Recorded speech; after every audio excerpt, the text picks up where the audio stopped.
محمدا صلى الله تعالى عليه وسلم عبده ورسوله أرسله بالحق بشيرا ونذيرا وداعيا إلى الله بإذنه وسراجا منيرا أما بعد فقد قال الله تبارك وتعالى عز وجل في شان حبيبه ومحبوبه آمرا ومخبرا إن الله وملائكته يصلون على النبي يا أيها الذين آمنوا صلوا عليه وسلموا تسليما اللهم صل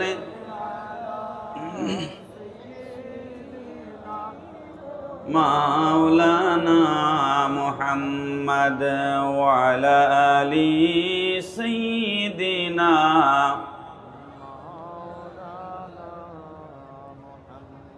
ভাই এখানে অনেক মানুষ, একটু আওয়াজ করলে দুরূদ শরীফ অসুবিধা আছে? একটু আওয়াজ করে দুরূদ শরীফ পড়তে চাই কি চাই না?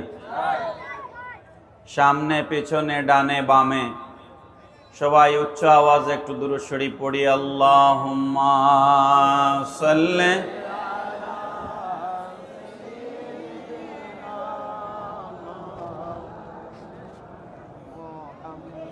وعلى آل سيدنا مولانا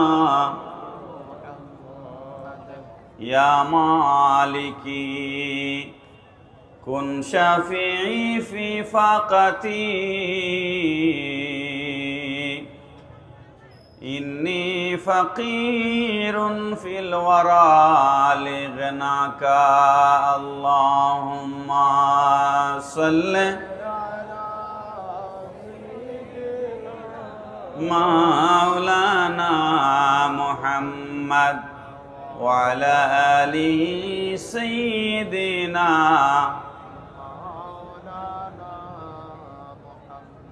দাঁড়ানো যারা আছেন আপনারা কি দুরূদ শরীফ পড়তেছেন? সবাই উচ্চ আওয়াজে পড়েন। নবীজি বলেছেন, মান নাসিয়া সালাতা আলাইয়া ফাকাদ আখতা তরিকাল জান্নাহ। যে ব্যক্তি আমার উপর দুরূদ শরীফ পড়তে ভুলে যায় সে বেহেশতের পথ ভুলে যাবে। আমরা কি বেহেশতের পথ চাই কি চাই না?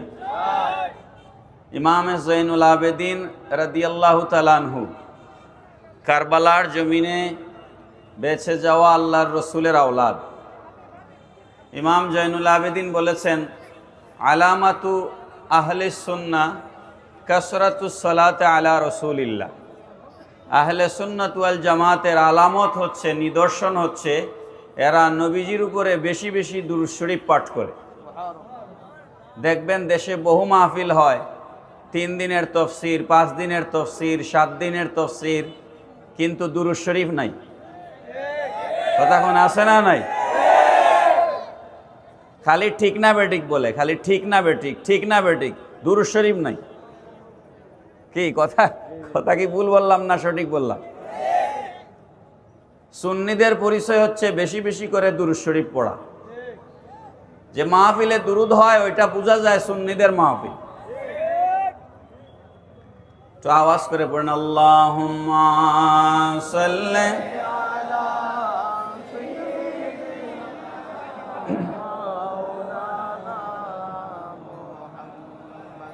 وعلى آل سيدنا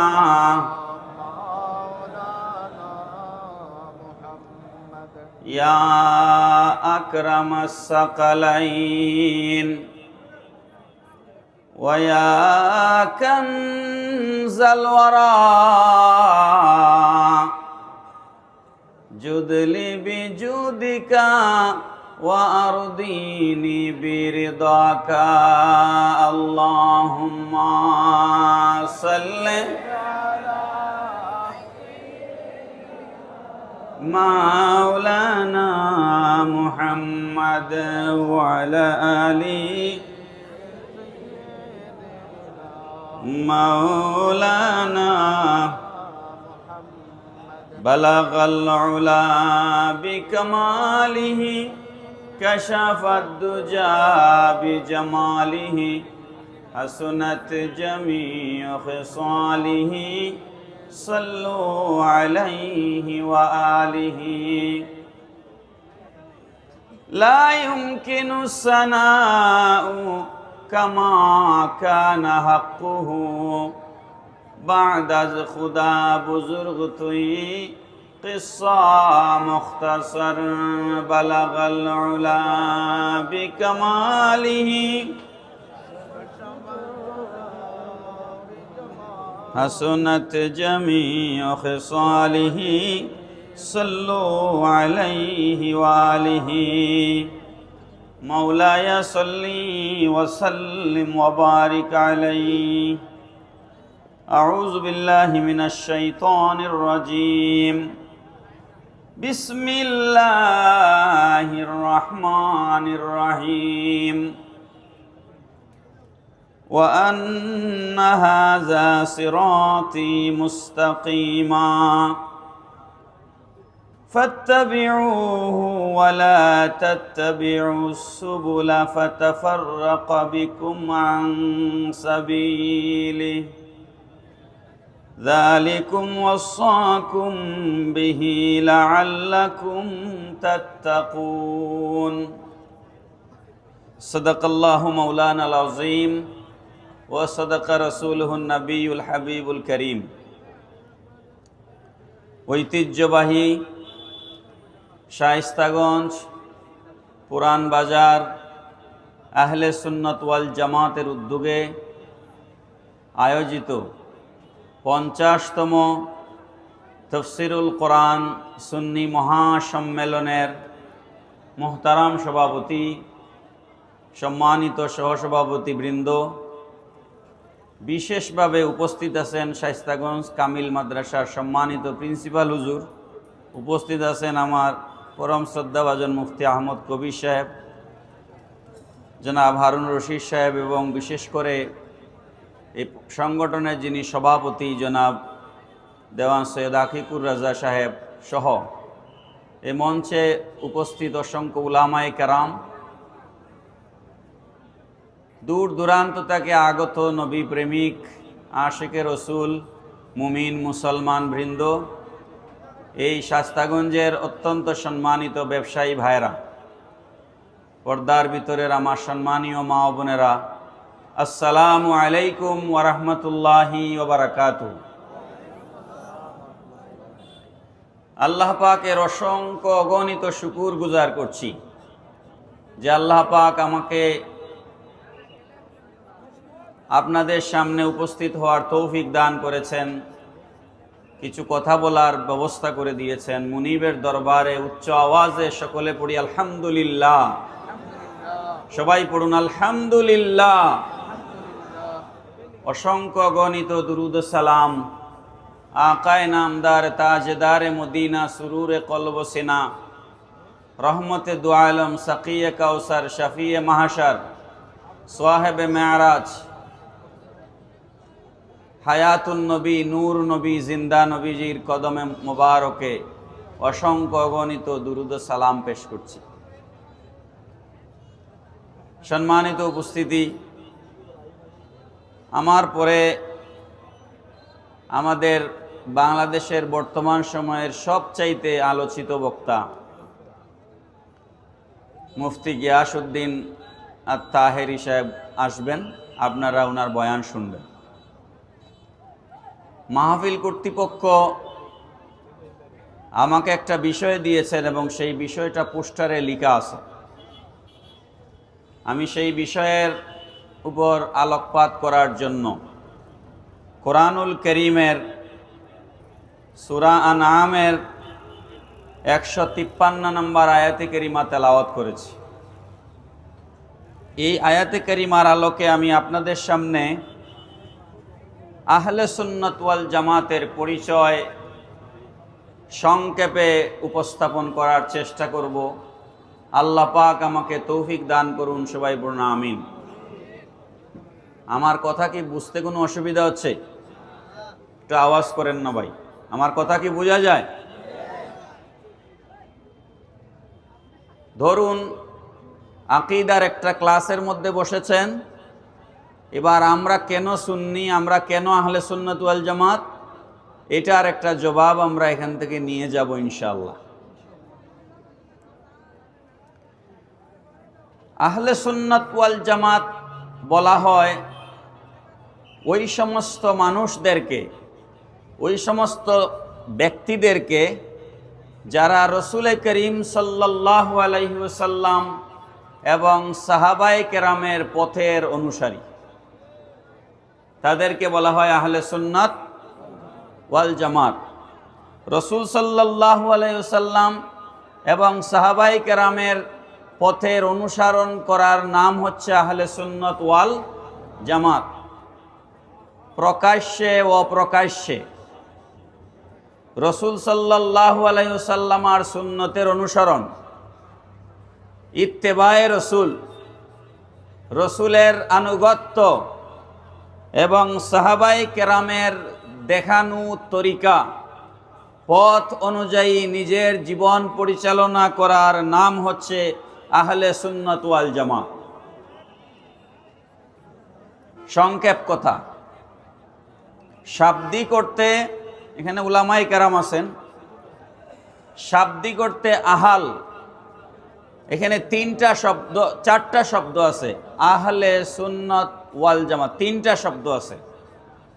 আহাল বলা হয়, আহালের অনেকগুলা অর্থ আছে ডিকশনারিতে। আপনি যদি মুজামুল ওয়াসিত খুলেন কিংবা অন্য কোনো ডিকশনারি খুলেন, আরবি অভিধান, আহাল শব্দের একটা অর্থ হচ্ছে পরিবার, আহাল শব্দের একটা অর্থ হচ্ছে মালিক, আহাল শব্দের একটা অর্থ হচ্ছে অনুসারী, আহাল শব্দের একটা অর্থ হচ্ছে অধিবাসী। আহলু সুন্নাত ওয়াল জামাতের আহালের অর্থ হচ্ছে অনুসারী। অর্থ কি বুঝেন না আমার কথা? একটু জবাব দিবেন।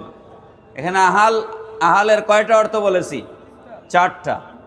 আহালের একটা অর্থ হচ্ছে পরিবার, একটা অর্থ হচ্ছে মালিক, একটা অর্থ হচ্ছে অনুসারী, আর একটা অর্থ হচ্ছে অধিবাসী। এখানে আহলে সুন্নাত ওয়াল জামাতের আহালের অর্থ হচ্ছে অনুসারী। সুন্নতের অর্থ হচ্ছে নবীজির রীতিনীতি, তরিকা, অভ্যাস, যেটাকে আমরা বলি সুন্নতে নববী। আমরা কি বলি? সুন্নতে নববী। রসুল সাল্লাল্লাহু আলাইহি সাল্লাম, আর রসুল কিভাবে ঘুমাতেন, রসুল কিভাবে খাওয়া দাওয়া করতেন, রসুল কিভাবে হাঁটতেন, রসুল কিভাবে ওযু করতেন, রসুল কিভাবে গোসল করতেন, রসুল কিভাবে পাগড়ি পরতেন, রসুল কিভাবে মেসওয়াক করতেন, রসুল কিভাবে নামাজ পড়তেন, রসুল কিভাবে জুব্বা পড়তেন, রসুল কিভাবে কথা বলতেন, রসুল কিভাবে মানুষের সাথে আচরণ করতেন, এই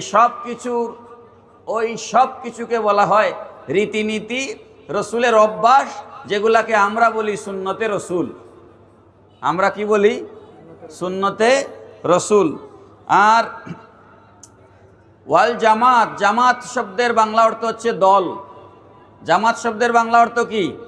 এখানে জামাতে ইসলামী বোঝানো হচ্ছে না, আপনাদেরকে বুঝতে হবে। জামাত মানে কি? দল। বলেন, জামাত মানে কি? দল। দুইয়ের বেশি মানুষ একত্রিত হয়ে দল গঠন করা যায়। জামাত মানে হচ্ছে দল। তাহলে আহাল শব্দের অর্থ অনুসারী, সুন্নত মানে নবীজির সুন্নতের অনুসারী, ওয়াল জামাত মানে সাহাবায়ে কেরামের অনুসারী। এখানে দল বলতে সাহাবায়ে কেরামকে বোঝানো হচ্ছে। দল বলতে কাদেরকে বোঝানো হচ্ছে? সাহাবায়ে কেরামদেরকে বোঝানো হচ্ছে। তো এই হিসেবে আহলে সুন্নাত ওয়াল জামাত, আসলে আহলে সুন্নাত ওয়াল জামাত তো আসলে কোনো শব্দ না, এটা হচ্ছে আহলুস সুন্নাহ। আরবিতে বললে এটা কি? আহলুস সুন্নাহ ওয়াল জামাত। আহলে সুন্নাত এটা আমরা আমাদের পরিভাষায় ব্যবহার করি, উর্দু ফার্সিতেও ব্যবহার হয়। আহলে আহলে আহলে শব্দ আরবি শব্দ না। তো আহলুস সুন্নাহ ওয়াল জামাত, এই আহলুস সুন্নাহ ওয়াল জামাতের শাব্দিক অর্থ আহাল মানে অনুসারী, সুন্নত মানে নবীজির সুন্নত, ওয়াল জামাত মানে সাহাবাই কেরাম। তাহলে কি অর্থ দাঁড়ালো? নবীজির সুন্নত এবং সাহাবাই কেরামের অনুসারী এই জামাতের নাম হচ্ছে আহলে সুন্নত ওয়াল জামাত। সংক্ষেপ কথা। এবার আসেন, নবী এবং সাহাবাই কেরামের অনুসরণকে কুরআনে কারীমে আল্লাহ পাক রব্বুল আলামিন সিরাতে মুস্তাকিম বলেছেন। নবী এবং সাহাবাই কেরামের অনুসরণকে কুরআনুল কারীমে আল্লাহ পাক কি বলেছেন? আমাকে জবাব দিতে হবে আপনারা। সিরাতে মুস্তাকিম বলেছেন। কি বলেছেন? সিরাতে মুস্তাকিম। আমি বেশি শারীরিক মানে খুব শক্তি দিয়ে কথা বলতে পারছি না আপনাদের সামনে। কালকে আমাদের সিলেট সরকারি আলিয়া মাদ্রাসার মাঠে একটা মাহফিল ছিল, সেখানে আমি রাত 2টা পর্যন্ত আমরা ব্যস্ত ছিলাম। ঠান্ডাজনিত হয়েছে, এই জন্য আমি আস্তে ধীরে কথা বলার চেষ্টা করছি। বুঝতে আশা করি কোনো অসুবিধা হচ্ছে না।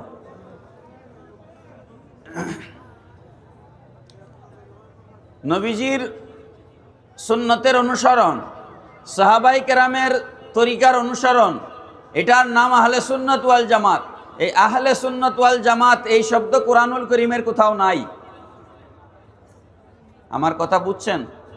আহলে সুন্নাত ওয়াল জামাত এই শব্দটা কোরআন শরীফের কোথাও নাই। তাহলে কোরআনে কি আছে? কোরআনে আছে সিরাতে মুস্তাকিম। আমি যে আয়াতে কারিমা আপনাদের সামনে তেলাওয়াত করেছি সূরা আনামের 153 নম্বর আয়াত। আল্লাহ পাক বলছেন ওয়া আন্না হাযা সিরাতি মুস্তাকিমা, আর নিশ্চয় এটা হচ্ছে আমার সিরাতে মুস্তাকিম। ফাত্তাবিউহু, তোমরা সিরাতে মুস্তাকিমের অনুসরণ করো, ইত্তেবা করো। ওয়ালা তাত্তাবিউস সুবুলা, সিরাতে মুস্তাকিম ছেড়ে দিয়ে অন্য কোনো পথ তোমরা অনুসরণ করিও না। এখানে মাদ্রাসার প্রিন্সিপাল হুজুর আছেন, দেখেন ফাত্তাবিউহু বলা হয়েছে, তার মানে সিরাতে মুস্তাকিম হবে একটা। সিরাতে মুস্তাকিম কয়টা? ওয়ালা তাত্তাবিউ সুবুলা, সাবিলের বহু বচন ব্যবহার করা হয়েছে, তার মানে বাতিল ফেরকা হবে বেশি। বাতিল ফেরকা কি হবে? বেশি হবে। আল্লাহ পাক বলছেন ফাতাফাররাকা বিকুম আন সাবিলিহি, তোমরা যদি সিরাতে মুস্তাকিম ছেড়ে দিয়ে অন্যান্য পথের অনুসরণ করো তাহলে তোমরা লাইনচ্যুত হয়ে যাবে, বিচ্যুত হয়ে যাবে। ট্রেন লাইন থেকে পড়ে গেলে ইঞ্জিন যত শক্তিশালী হোক না কেন, ট্রেন যদি লাইন থেকে পড়ে যায় আর ট্রেনের চালকের বাপেরও ক্ষমতা নাই ট্রেনকে সামনের দিকে নিয়ে যাওয়া। কথা ঠিক না বেঠিক? ট্রেন লাইনে থাকতে হবে, ইঞ্জিনের শক্তি দিয়ে লাইন ছেড়ে ট্রেন সামনে যেতে পারবে? পারবে? পারবে না। সুতরাং সিরাতে মুস্তাকিম থেকে আপনি যদি লাইন থেকে নেমে যান, আপনি যদি আহলে সুন্নাত ছেড়ে অন্য কোনো দল মতের অনুসারী হয়ে যান, আপনার দলে লক্ষ কোটি জনতা থাকলেও, পাউন্ড থাকলেও, ডলার থাকলেও, ক্ষমতা থাকলেও, শক্তি থাকলেও, রাষ্ট্রীয় ক্ষমতা থাকলেও, মিনিস্টার থাকলে, মন্ত্রী থাকলে, প্রধানমন্ত্রী থাকলে, প্রশাসনিক ক্ষমতা থাকলে, সেনাবাহিনী থাকলে, পুলিশ থাকলে, কোনো ক্ষমতা আপনাকে বেহেশতের দিকে নিয়ে যেতে পারবে? পারবে না। কথা কি পরিষ্কার?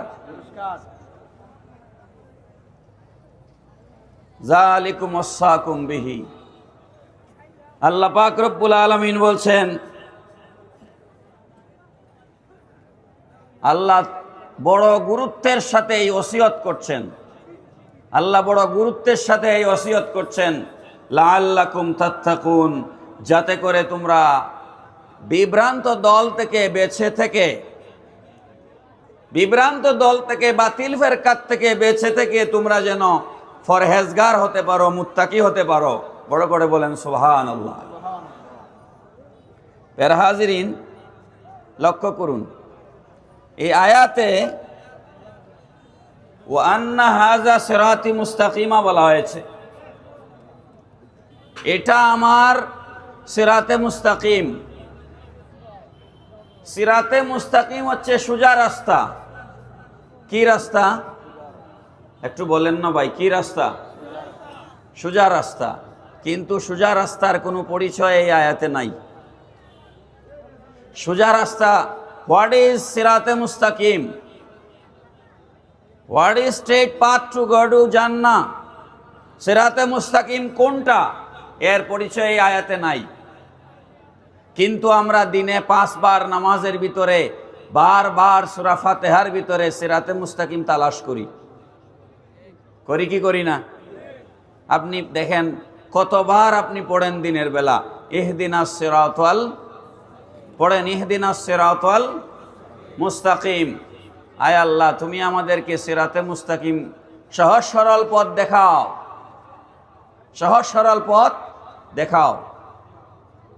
এই আয়াতেও সহজ সরল পথের ব্যাখ্যা নাই। পরের আয়াতে আছে সিরাতাল্লাযীনা আনআমতা আলাইহিম, সুবহানাল্লাহ পড়েন।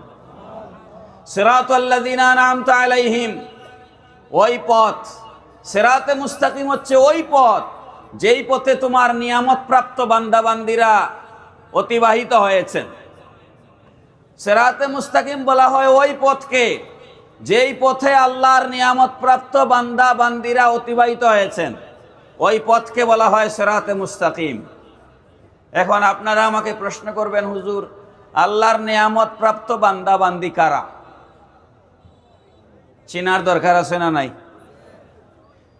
প্রত্যেক দল ওয়াজ করার সময় নিজেদেরকে হকপন্থী দাবি করে। কি কেউ কি বলে আমরা বাতিল? বলেনি ভাই? সবাই দাবি করে আমরা হকপন্থী। তাহলে আমরা আল্লাহর নিয়ামত প্রাপ্ত বান্দা কারা, আল্লাহর নিয়ামত প্রাপ্ত ব্যক্তিবর্গ কারা, তাদেরকে চিনব কিভাবে? আল্লাহ পাক রব্বুল আলামিন নিজেই কোরআন শরীফে পরিচয় দিয়েছেন।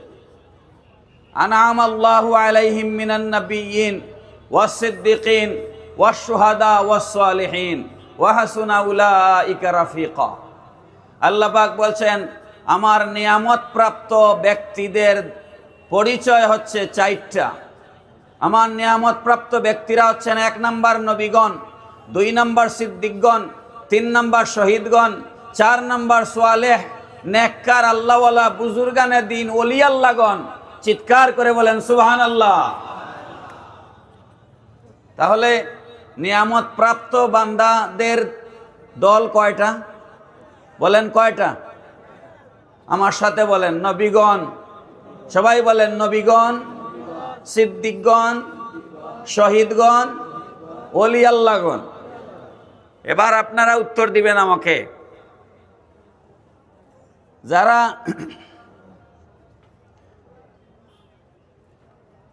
আমরা লন্ডন যাই, আমেরিকা যাই, অস্ট্রেলিয়া যাই, কানাডা যাই, আমরা যাওয়ার জন্য পাগল।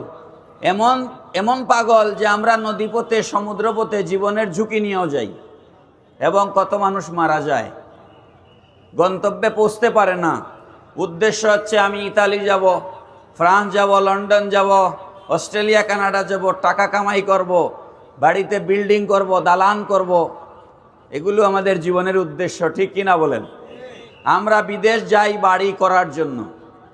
আর আল্লাহর ওলিগণ দেশ ছেড়েছেন, বাড়ি ছেড়েছেন, ঘর ছেড়েছেন, জঙ্গলে বসত বানিয়েছেন, পাহাড়ের গুহায় বসত বানিয়েছেন আল্লাহর জমিনে আল্লাহর দিন কায়েম করবার জন্য। এরপরও হিংসা করে মানে না, শাহজালালকে মানে না, এরকম মুনাফিক মুসলমান এদেশে আছে না নাই?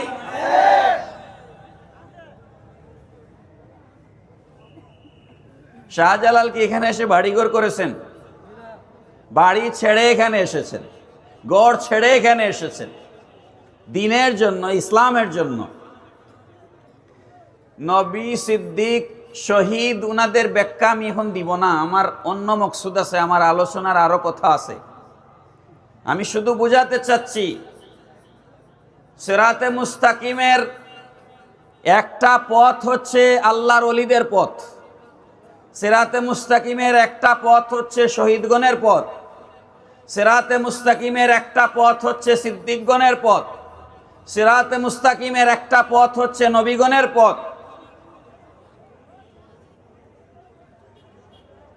ওলি আল্লাহদের যে পথ, সেটাকে আল্লাহ কোরআন শরীফে বলেছেন সিরাতে মুস্তাকিম। কাজী ইব্রাহিম নাম শুনছেন? কাজী ইব্রাহিম সে বলেছে পীর ধরা আর লাং ধরা এক কথা। ভিডিও আছে তো, বলছে পীর ধরা আর লাং ধরা এক কথা। আব্দুর রাজ্জাক বিন ইউসুফের নাম শুনছেন? হ্যাঁ, আমি এদেরকে মুসলমান মনে করি না। কে মনে করে না করে এটা তার ব্যাপার, আমি মনে করি না। এটা আমার মত, আমি প্রকাশ করলাম। আব্দুর রাজ্জাক বিন ইউসুফের বক্তব্য আছে মসজিদের এক পাশে আল্লাহু, এক পাশে মোহাম্মদ।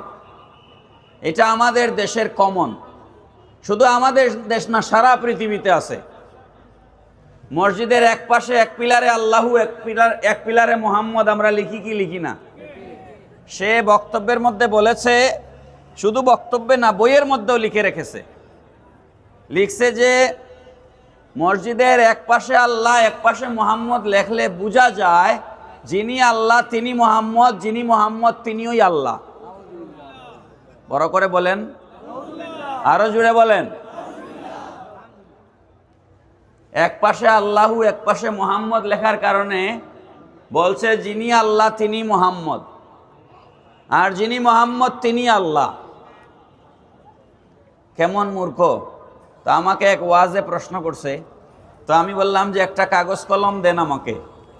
তো কাগজের মধ্যে আমি লিখলাম, খুব গভীরভাবে লক্ষ্য করেন, কাগজের মধ্যে আমি লিখলাম মোহাম্মদ বিন আব্দুর রাজ্জাক, কি নাম তার? আব্দুর রাজ্জাক বিন ইউসুফ। আব্দুর রাজ্জাক বিন ইউসুফ এক পাশে লিখলাম, কাগজের এক পাশে ডান পাশে, আর বাম পাশে লিখলাম আবু জেহেল। বুঝছেন নি আপনারা আমার কথা? তাহলে কি বোঝা যায়? যিনি আবু জেহেল তিনি আব্দুর রাজ্জাক, যিনি আব্দুর রাজ্জাক তিনি ওই আবু জেহেল। কথা ঠিক না বেঠিক? যদি আল্লাহ আর মোহাম্মদ দুই পাশে লেখলে, আল্লাহ যদি মোহাম্মদ হয়ে যায় আর মোহাম্মদ যদি আল্লাহ হয়ে যায়, তাইলে এক পাশে আব্দুর রাজ্জাক বিন ইউসুফ আর এক পাশে আবু জেহেল লেখলে আবু জেহেল আব্দুর রাজ্জাক হচ্ছে, আর আব্দুর রাজ্জাক আবু জেহেল হচ্ছে।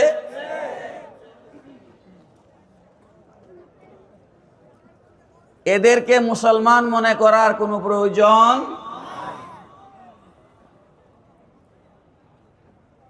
আরে ভাই, আমরা রসুলের উম্মত, উম্মত হিসাবে সেই রসুলের একটু তারিফ করি, অসুবিধা আছে?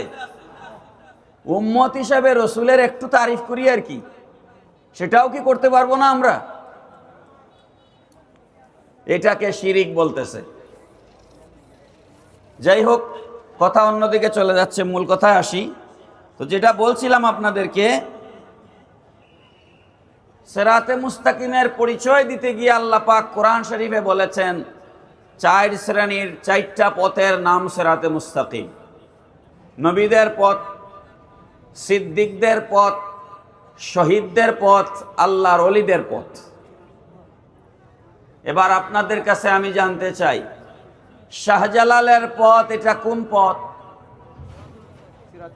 সিরাতে মুস্তাকিম। বলেন, শাহজালালের পথ এটা কোন পথ? কেউ আপত্তি আছে? শাহজালালের পথ যদি সিরাতে মুস্তাকিম হয়, আর কেউ যদি শাহজালালের মাজারের বিরুদ্ধে বক্তব্য দেয়, শাহজালালের বিরুদ্ধে কথা বলে, তাহলে বুঝতে হবে সে বাতিল ফেরকার অনুসারী, সে আহলে সুন্নতের অনুসারী নয়। শাহজালাল আমি উদাহরণ হিসাবে নাম বলতেছি আর কি। সব ওলি আল্লাহদের পথ হচ্ছে সিরাতে মুস্তাকিম। সব ওলি আল্লাহদের পথ কি পথ? সিরাতে মুস্তাকিম। এবার আসেন সিরাতে মুস্তাকিমের ব্যাখ্যায় নবীজির একখানা হাদিস শরীফ আমরা শুনি। নবীজি কি বলেছেন? কোরআন শরীফের ব্যাখ্যা দিলাম আপনাদের সামনে সংক্ষেপে। এবার হাদিস শরীফে যাচ্ছি। এই হাদিস আমাদের সুন্নি মুসলমানদের বেশিরভাগেরই মুখস্থ। তারপরও আমার আলোচনার স্বার্থে আমি আপনাদের সামনে হাদিস শরীফটা পড়ে শোনাচ্ছি। এই হাদিস শরীফটা হচ্ছে তিরমিজি শরীফের 2641 নম্বর হাদিস। ওয়া ইন্না বানি ইসরাঈলা তাফাররাকাত আলা সিনতাইনি ওয়া সাবঈনা মিল্লাহ ওয়া তাফতারিকু উম্মতি আলা সালাসিন ওয়া সাবঈনা মিল্লাহ কুল্লুহুম ফিন-নার ইল্লা মিল্লাতান ওয়াহিদা। নবীজি বললেন, বনি ইসরাইলিরা 72 দলে ভাগ হয়েছিল, আমার উম্মতরা 73 দলে ভাগ হবে। কত দলে? কত দলে? 73 দল কি কম নাকি ভাই? বনি ইসরাইলিরা 72 দলে ভাগ হয়েছিল, আমার উম্মত কত দলে ভাগ হবে? 73 দলে ভাগ হবে। কুল্লুহুম ফিন্নার ইল্লা মিল্লাতান ওয়াহিদা, এক দল ছাড়া বাকি 72 দল জাহান্নামী হবে। তাহলে জাহান্নামীদের সংখ্যা কম না বেশি? আওয়াজ করে বলেন, কম না বেশি?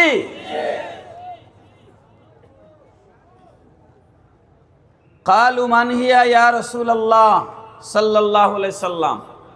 সাহাবায়ে কেরাম তো আকলবান ছিলেন, তারা ওই 72 বাতিল ফেরকা সম্পর্কে জানতে চাইলেন না। সাহাবায়ে কেরাম জিজ্ঞেস করলেন, ইয়া রাসূলুল্লাহ সাল্লাল্লাহু আলাইহি সাল্লাম, বেহেশতি যে দল, যেই দল বেহেশতে যাবে সেই দলের নাম, সেই দলকে আমরা চিনব কিভাবে? মান হিয়া ইয়া রাসূলুল্লাহ, তারা কারা? বেহেশতি দল কোনটা? নবীজি জবাব দিলেন, কালা মা আনা আলাইহি ওয়া আসহাবি, যারা আমার সুন্নতের উপর অটল অবিচল থাকবে, আমার সাহাবায়ে কেরামের তরিকার উপরে অটল অবিচল থাকবে, আমার যেই পথ আর আমার সাহাবায়ে কেরামের যেই পথ, সেই পথের নাম হচ্ছে বেহেশতি দলের পথ। মা আনা আলাইহি ওয়া আসহাবি, মা আনা আলাইহি ওয়া আসহাবি। প্যার হাজিরিন, আপনাদের কি অসুবিধা হচ্ছে?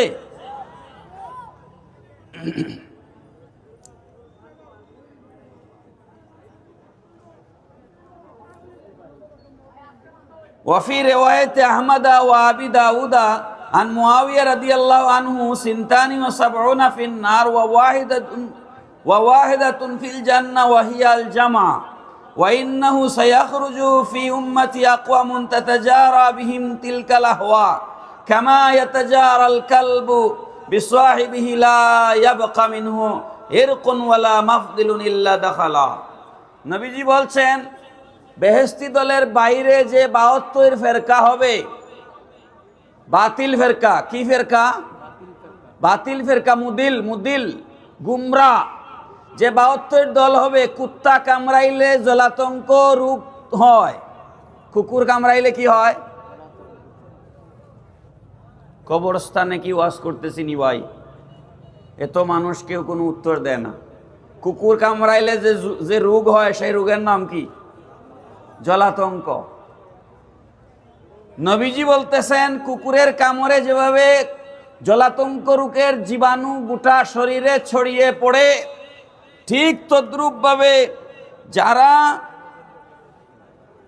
আহলে সুন্নাত ওয়াল জামাতের বাইরে বাতিল ফেরকা হবে, তাদের শরীরের মধ্যে বনি ইসরাইলীদের কুপ্রবৃত্তিগুলো তাদের শরীরের রক্তে, শিরায়, উপশিরায় জলাতঙ্ক রোগের মতো ছড়িয়ে পড়বে।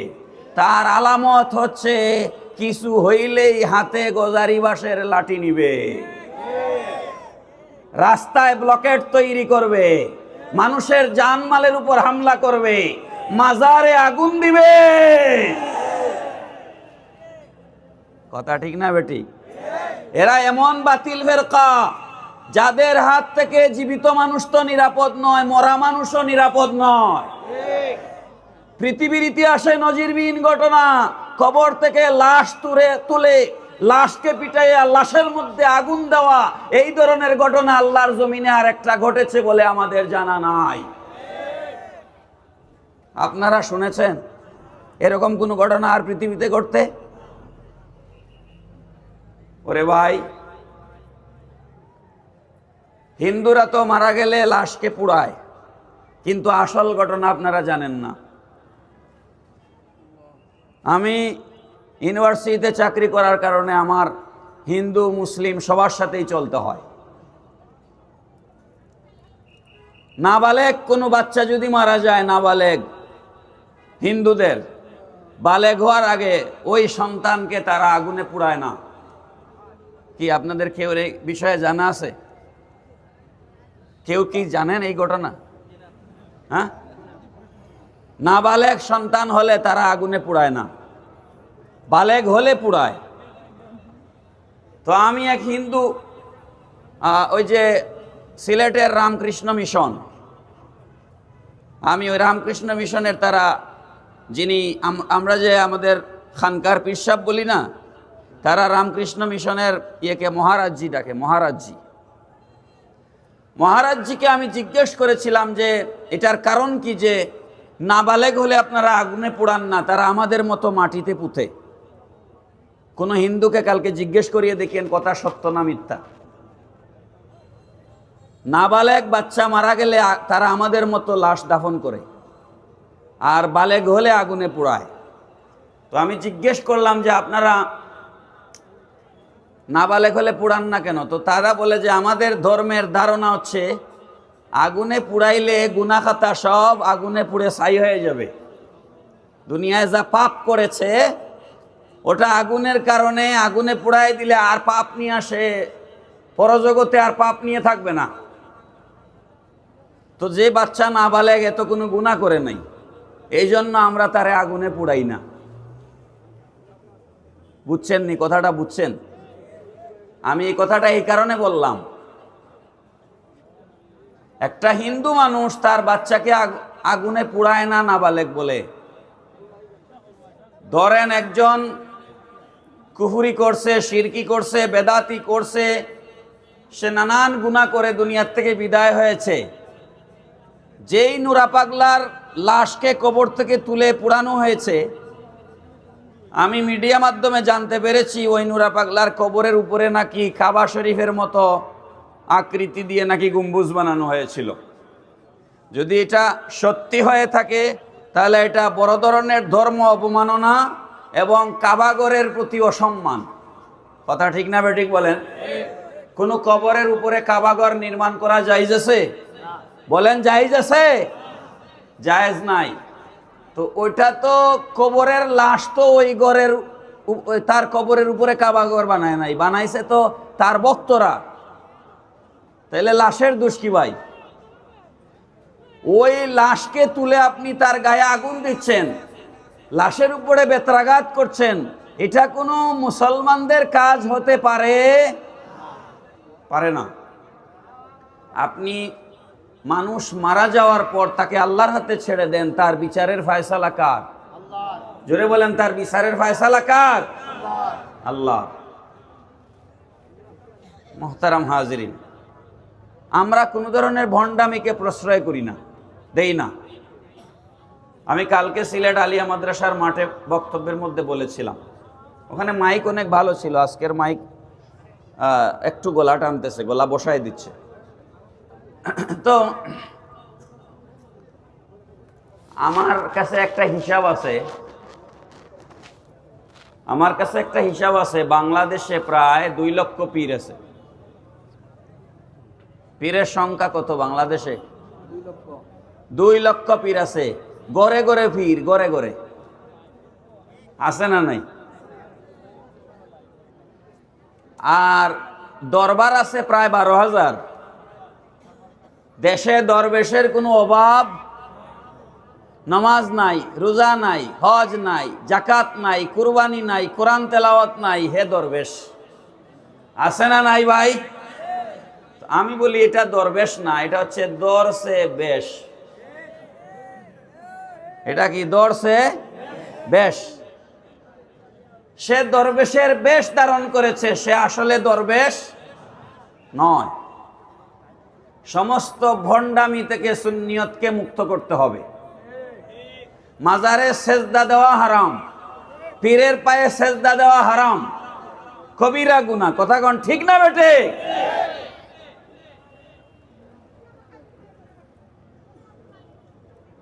গান বাজনা হারাম, গান বাজনা কি? হারাম।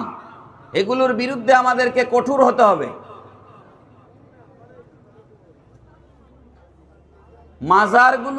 মাজারগুলোকে কেন্দ্র করে মাজারের পবিত্রতা যারা নষ্ট করছে, মাজারে নারী পুরুষ একত্রে যাওয়া, গান বাজনা করা, মাজারে সেজদা দেওয়া, এগুলো শরীয়তের কোনো অংশ নয়, বরং এগুলো বিদআত এবং এগুলো হচ্ছে হারাম কাজ।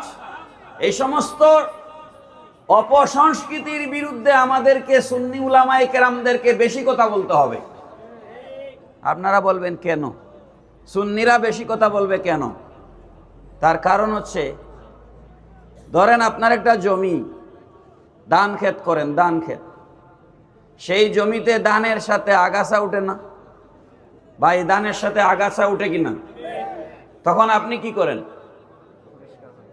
কোমরে গামছা বেঁধে হাতে নিড়ানি নিয়ে কৃষক তার জমিতে নেমে যায়, আগাছাগুলোকে টেনে টেনে তুলে পরিষ্কার করে আসল ধানগুলো যাতে খেয়ে না ফেলে, না হলে সে ফসল করে তুলতে পারবে।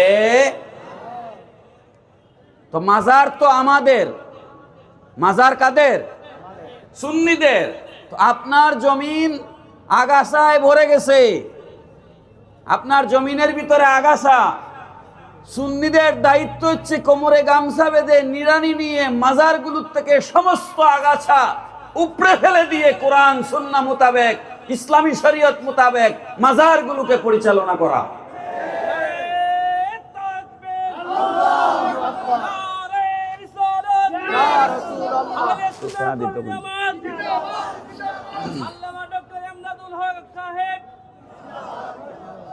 আমাদের স্লোগান দরকার নাই ভাই, আল্লাহ এবং রসুলের স্লোগান দিবেন। স্লোগান দিবেন তিনটা। কয়টা? কয়টা স্লোগান? কয়টা? জোরে বলেন। নারায়ে তাকবীর বলেন, নারায়ে তাকবীর, নারায়ে রিসালাত, আহলে সুন্নাত ওয়াল জামাত জিন্দাবাদ। এই তিনটা হচ্ছে আমাদের মৌলিক স্লোগান। এর বাইরে কোনো পীর সাহেবের মাহফিল হইলে সেটা আলাদা, কোনো দরবারের মাহফিল হইলে সেটা আলাদা, কোনো মাদ্রাসার মাহফিল হইলে সেটা আলাদা। এটা আহলে সুন্নাত ওয়াল জামাতের মাহফিল, ঠিক কি না? কিসের মাহফিল? সুতরাং এখানে স্লোগান চলবে কয়টা? বলেন কয়টা? তাহলে একটু জোরে সোরে একটা স্লোগান দিবেন আমার সাথে। নারায়ে তাকবীর, সবাই সবাই নারায়ে তাকবীর। হয় নাই? এই কণ্ঠের মালিককে আল্লাহ বলার ক্ষমতা কে দিয়েছেন? আল্লাহ যদি কথা বলতে না দেন, কেউ কথা বলতে পারবেন? আরে ভাই, আপনার জিহ্বার চাইতে কুকুরের জিহ্বা অনেক লম্বা, নাকি কুকুরের জিহ্বা ছোট? মানুষের জিহ্বা বড় না কুকুরের জিহ্বা বড়? কুকুরের জিহ্বা বের হয়ে থাকে, তারপরও আল্লাহ তাকে কথা বলার শক্তি দেন নাই। জিহ্বা বড় হলেই কথা বলা যায় না। গরুর জিহ্বা আমাদের থেকে ছোট না বড়? কথা বলতে পারে? বলেন পারে? জিহ্বা বড় হলেই কথা বলা যায় না। কথা বলার শক্তি দিয়েছেন কে? বড় করে বলেন তো, কথা বলার শক্তি দিয়েছেন কে? ও ভাই, আমরা কোনো নেতার নামে স্লোগান দিচ্ছি না, কোনো নেত্রীর নামে স্লোগান দিচ্ছি না, কোনো মন্ত্রীর নামে স্লোগান দিচ্ছি না। আমরা স্লোগান দিচ্ছি আল্লাহ এবং রসুলের নামে। গলার আওয়াজ ছেড়ে আল্লাহ রসুলের নামে স্লোগান দিতে রাজি আছেন না নাই? তাহলে দুই হাত উপরের দিকে তুলেন। নারায়ে তাকবীর, নারায়ে তাকবীর, নারায়ে রিসালাত, নারায়ে রিসালাত, নারায়ে রিসালাত, আহলে সুন্নাত ওয়াল জামাত। মারহাবা, মারহাবা। এটা হচ্ছে আমাদের স্লোগান। এটা কাদের স্লোগান? সুন্নিদের স্লোগান। ভাইরা আমার, কথা একটু লাইনচ্যুত হয়ে গেছি, আসছি মূল কথায়। নবীজি বলছেন, জলাতঙ্ক রোগীর শরীরে যেভাবে জীবাণু ছড়িয়ে পড়ে, বদ আকিদা, বাতিল আকিদার অনুসারী যারা ৭২ ফেরকা, তাদের শরীরের ভিতরে বনি ইসরাইলীদের কুপ্রবৃত্তি তাদের গোটা শরীরের শিরা উপশিরায় ছড়িয়ে পড়ে। পড়েন নাউজুবিল্লাহি মিন যালিক।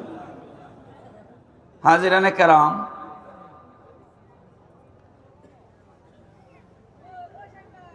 এই হাদিসের ব্যাখ্যায় মিশকাত শরীফের সরা মিরকাতের প্রথম খণ্ডের 381 পৃষ্ঠায় মোল্লা আলী কারি রহমাতুল্লাহ আলাইহি লিখেছেন, আল মুরাদু হুমুল মুহতাদুন আল মুতামাসসিকুনা বিসুন্নতি ওয়া সুন্নাতুল খুলাফাইর রাশিদিন মিন বাদি ফালা শাক্কা ওয়ালা রাইবা আন্নাহুম হুম আহলুস সুন্নাহ ওয়াল জামাআ। একটু চিৎকার করে বলেন সুবহানাল্লাহ। ইমাম মোল্লা আলী কারি রহমাতুল্লাহ আলাইহি বলছেন, আল মুরাদু হুমুল মুহতাদুন আল মুতামাসসিকুনা বিসুন্নতি ওয়া সুন্নাতুল খুলাফাইর রাশিদিন মিন বাদি। আমার পরে, নবীজি বলছেন, আমার পরে যারা আমার সুন্নতকে এবং আমার খুলাফায়ে রাশেদার সুন্নতকে শক্ত করে আঁকড়ে ধরবে তারা হচ্ছে হেদায়েত প্রাপ্ত। ফালা শাক্কা ওয়ালা রাইবা। মোল্লা আলী কারি বলতেছেন, কোনো সন্দেহ নাই, কোনো শোক নাই, কোনো শুবা নাই, আন্নাহুম হুম আহলুস সুন্নাহ ওয়াল জামাআ। ওই দলের নাম হচ্ছে নবীর অনুসারী, সাহাবায়ে কেরামের অনুসারী। ওই দলের নাম হচ্ছে আহলে সুন্নাত ওয়াল জামাআ। ওই দলের নাম কি? আহলে সুন্নাত। একটু বড় করে দলটার নাম বলেন, আহলে সুন্নাত ওয়াল জামাআত। একটু দুরূদ শরীফ পড়ুন, সালাতুন ইয়া রাসূলুল্লাহ।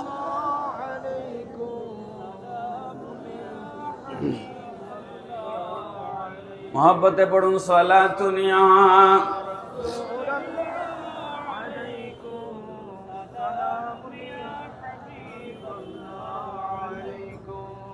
মুমাজ্জাদ নাসবুহু মিন ওয়ালিদাইনিন মুআয়্যাদ নাফসুহু কাতলাম বাগিয়া। সালাতুন ইয়া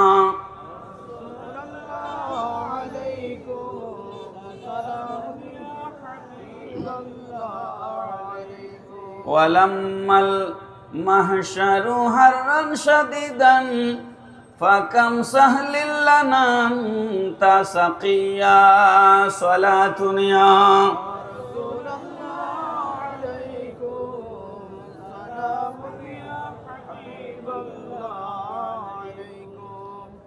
কালাম শাস্ত্রের অন্যতম কিতাব। কালাম মানে ইলমুল আকাইদ। কালাম মানে ইলমুল আকাইদ।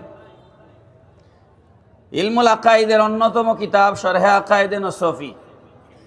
শরহে আকাইদে নসফি 6 নম্বর পৃষ্ঠায় এই ইবারত আছে, মা ওয়ারাদা বিহি সুন্নাতু ওয়া মাদা আলাইহিল জামাআতু ফাসাম্মু আহলুস সুন্নাহ ওয়াল জামাআ।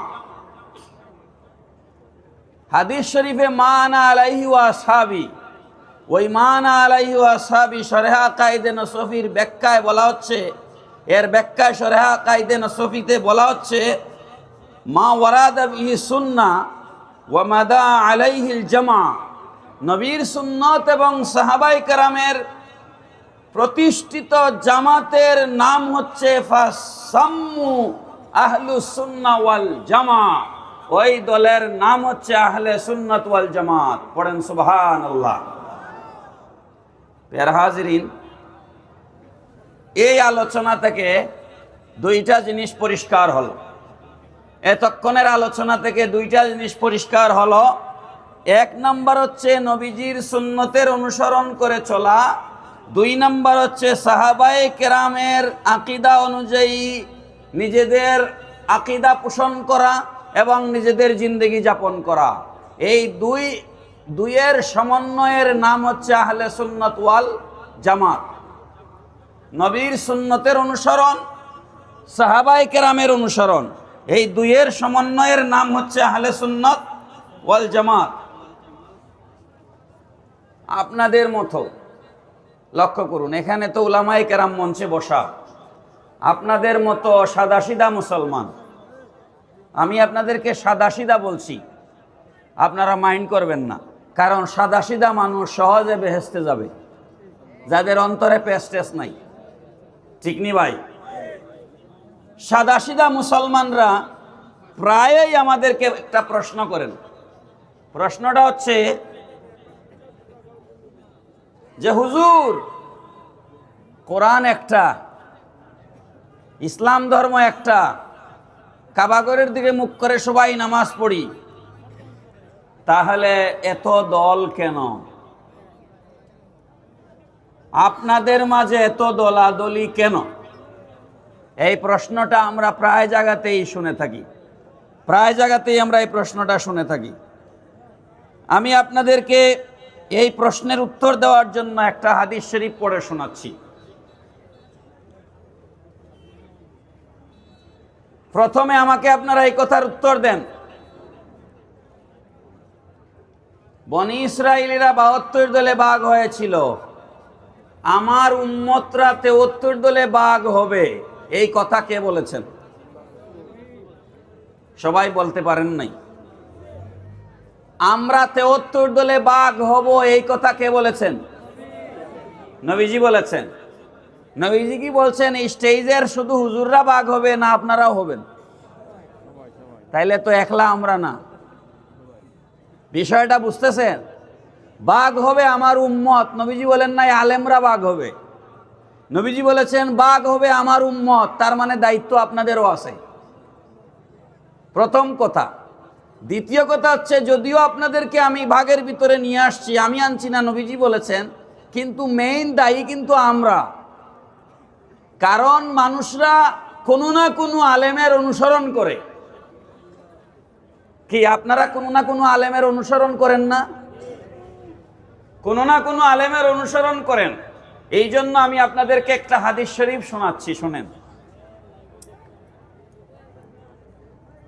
আনিল আহওয়াস বিন হাকিম আন আবিহি ক্বালা সাআলা রাজুলুন নাবিয়্য সাল্লাল্লাহু আলাইহি ওয়াসাল্লাম আনিশ শাররি ফাকালা লা তাসআলুনি আনিশ শাররি ওয়াসআলুনি আনিল খাইরি ইয়াকুলুহা সালাসান সুম্মা ক্বালা আলা ইন্না শাররি শিরারুল উলামা ওয়া ইন্না খাইরাল খাইরি খিয়ারুল উলামা।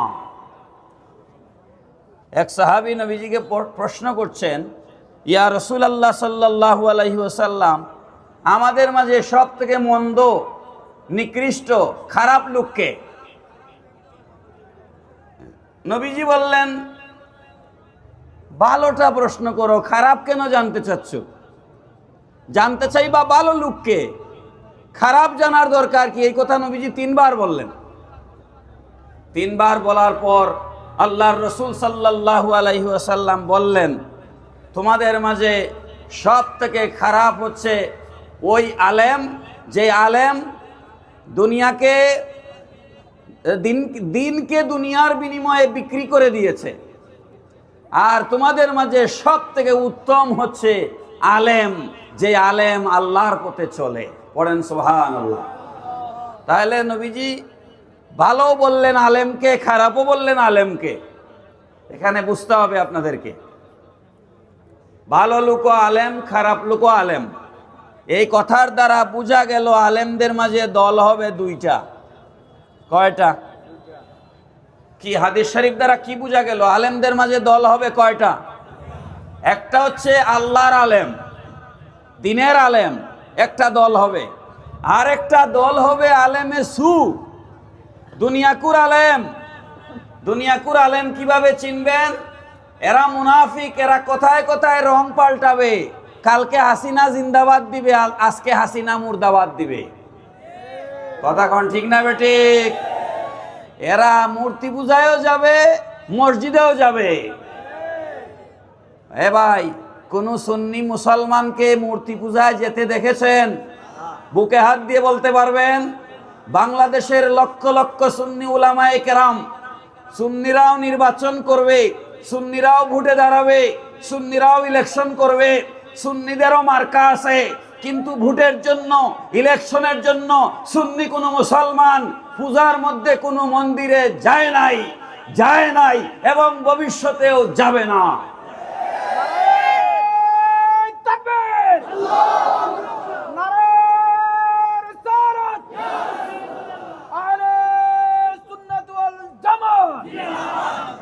মারহাবা মারহাবা। রোজা আর পূজা মুদ্রার এপিট ওপিট, বলছে কি বলে নাই? বলেন। রোজার পূজা মুদ্রার এপিট ওপিট। ভাই এটা কি? 100 টাকার একটা নোট, এটা এক পাশ, এটা আরেক পাশ। এটাকে বলা হয় মুদ্রার এপিট, এটাকে বলা হয় মুদ্রার ওপিট। ঠিক নেই? আমি কি এক পাশ রেখে আর এক পাশ আপনাকে দিতে পারবো? আপনি আমাকে এক পাশ রেখে আর এক পাশ দিতে পারবেন? যে লোক বলেছে রোজা মুদ্রার এপিঠ, আমরা তার তীব্র প্রতিবাদ জানাচ্ছি। রোজা কখনো মুদ্রার রোজার পূজা কখনো মুদ্রার এপিঠ হতে পারে না। হয় তুমি পূজা নিবে, রোজা ছাড়বে, না হয় তুমি রোজা নিবে, পূজাকে তালাক দিবে। রোজা মুদ্রার এপিঠ হতে পারে? বলেন পারে? পারে না। যারা মাজারকে পূজা বলেছিল, আমরা মাজার জিয়ারতে যাই আল্লাহর ওলিদের প্রতি কৃতজ্ঞতা প্রকাশ করার জন্য। যারা আমাদেরকে দিন ধর্ম এনে দিয়েছেন তাদের প্রতি একটু কৃতজ্ঞতা প্রকাশ করি, মাজারে যাই, দোয়া করি, সূরা ফাতিহা পড়ি, সূরা ইখলাস পড়ি, ঠিক কিনা ভাই? আমরা মাজারে গিয়া বলি না শাহজালাল আমারে বাচ্চা দাও, এটা কোনো মুসলমান বলে না। বলেন বলে? কোন মুসলমান কখনোই এই কথা বলে না। শাহজালাল আমাকে দাও, দেওয়ার মালিক কে? ডান হাতের শাহাদাত আঙ্গুল উপরের দিকে তুলেন, বলেন দেওয়ার মালিক কে? জুড়ে বলেন দেওয়ার মালিক কে? শাহজালাল দেওয়ার মালিক নন। শাহজালাল দেওয়ার মালিক নন। হ্যাঁ, শাহজালাল দোয়া করলে আল্লাহ দিয়ে দেন। হ্যাঁ, শাহজালাল দোয়া করলে আল্লাহ কি করেন? দিয়ে দেন। বিষয় বুঝতে হবে তো। আমাদের আকীদা এটা নয় যে শাহজালাল দিবেন। আমাদের আকীদা কে দিবেন? শাহজালাল দোয়া করলে আল্লাহ সহজে দিয়ে দেয়। এটা হচ্ছে আমাদের আকীদা। মুহতারাম হাজিরিন, যারা আমাদেরকে মিথ্যা অপবাদ, আমরা মাজারে পূজা করি না জিয়ারত করি? মাজার কি পূজা না জিয়ারত? মাজার জিয়ারতকারীদেরকে যারা মাজার পূজারী বলে ট্যাগ লাগিয়েছিল, অপবাদ দিয়েছিল, মিথ্যা অপবাদ আমাদের উপর আরোপ করেছিল, আল্লাহর ওলিদের জীবন্ত কারামত হচ্ছে যারা আমাদেরকে মাজার পূজারী বলেছিল তাদেরকে আল্লাহর ওলিদের কারামত আল্লাহ দেখায় দিয়েছে, এদেরকে ডাইরেক্ট পূজায় নিয়ে হাজির করে দিয়েছে। যাও, মিথ্যা অপবাদ দিয়েছো সুন্নি উলামায়ে কেরামদেরকে, মিথ্যা অপবাদ দিয়েছো সহজ সরল সুন্নি মুসলমানদেরকে, মিথ্যা অপবাদ দিয়েছো আল্লাহর ওলিদের আশেকদেরকে। এবার তোমরা গিয়ে পূজা করো। করছেনি ভাই পূজা?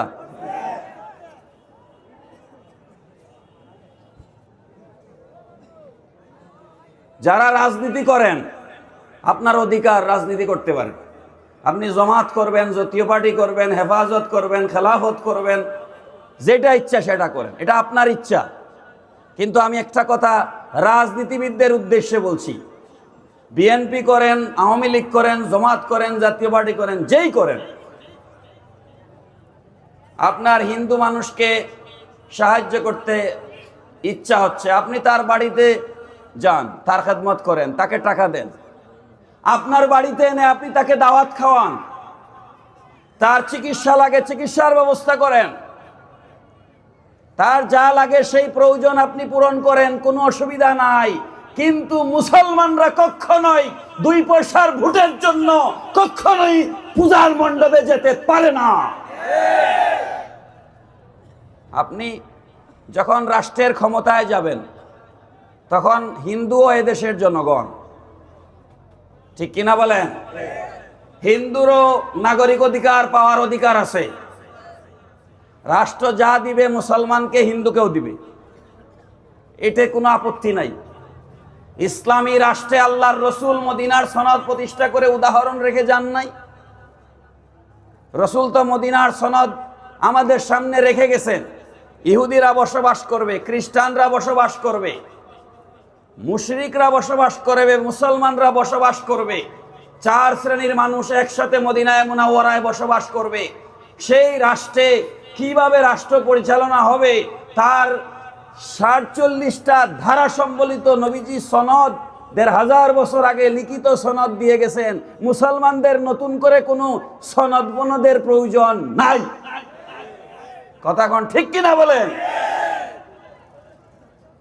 সুতরাং প্রয়োজনে আপনি হিন্দু মন্ত্রণালয় করেন, সরকার দরকার মনে করলে হিন্দু মন্ত্রণালয় করতে পারে।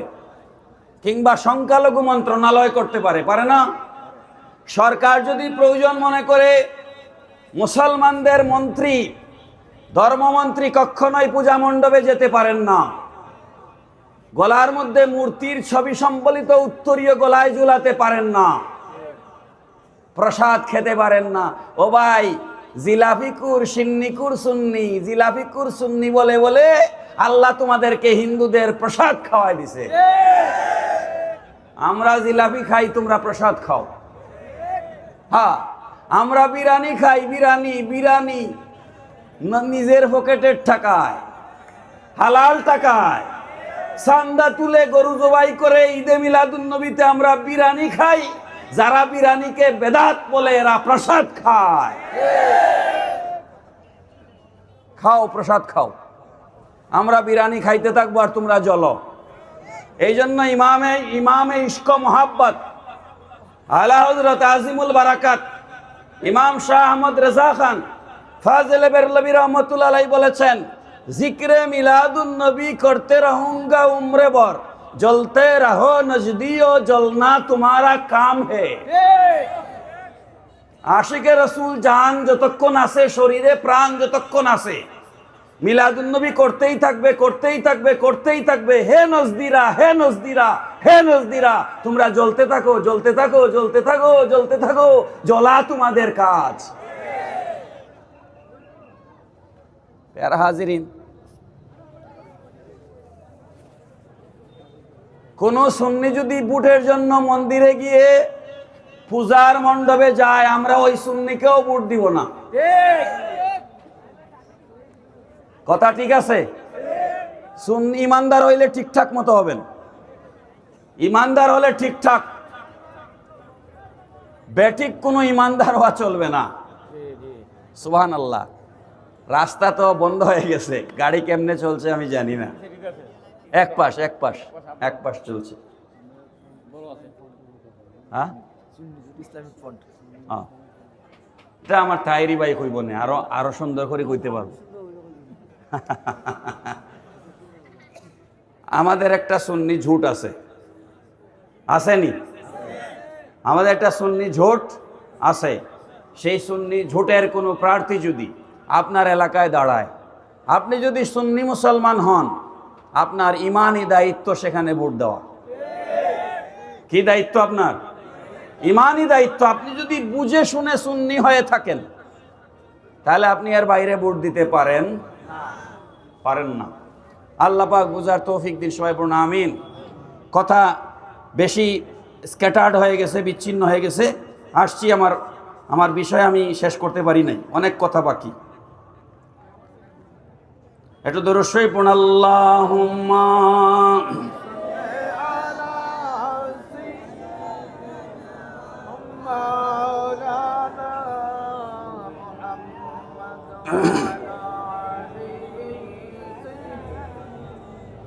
মাওলানা, একটু মহব্বতে পড়ুন। আল্লাহুম্মা সাল্লি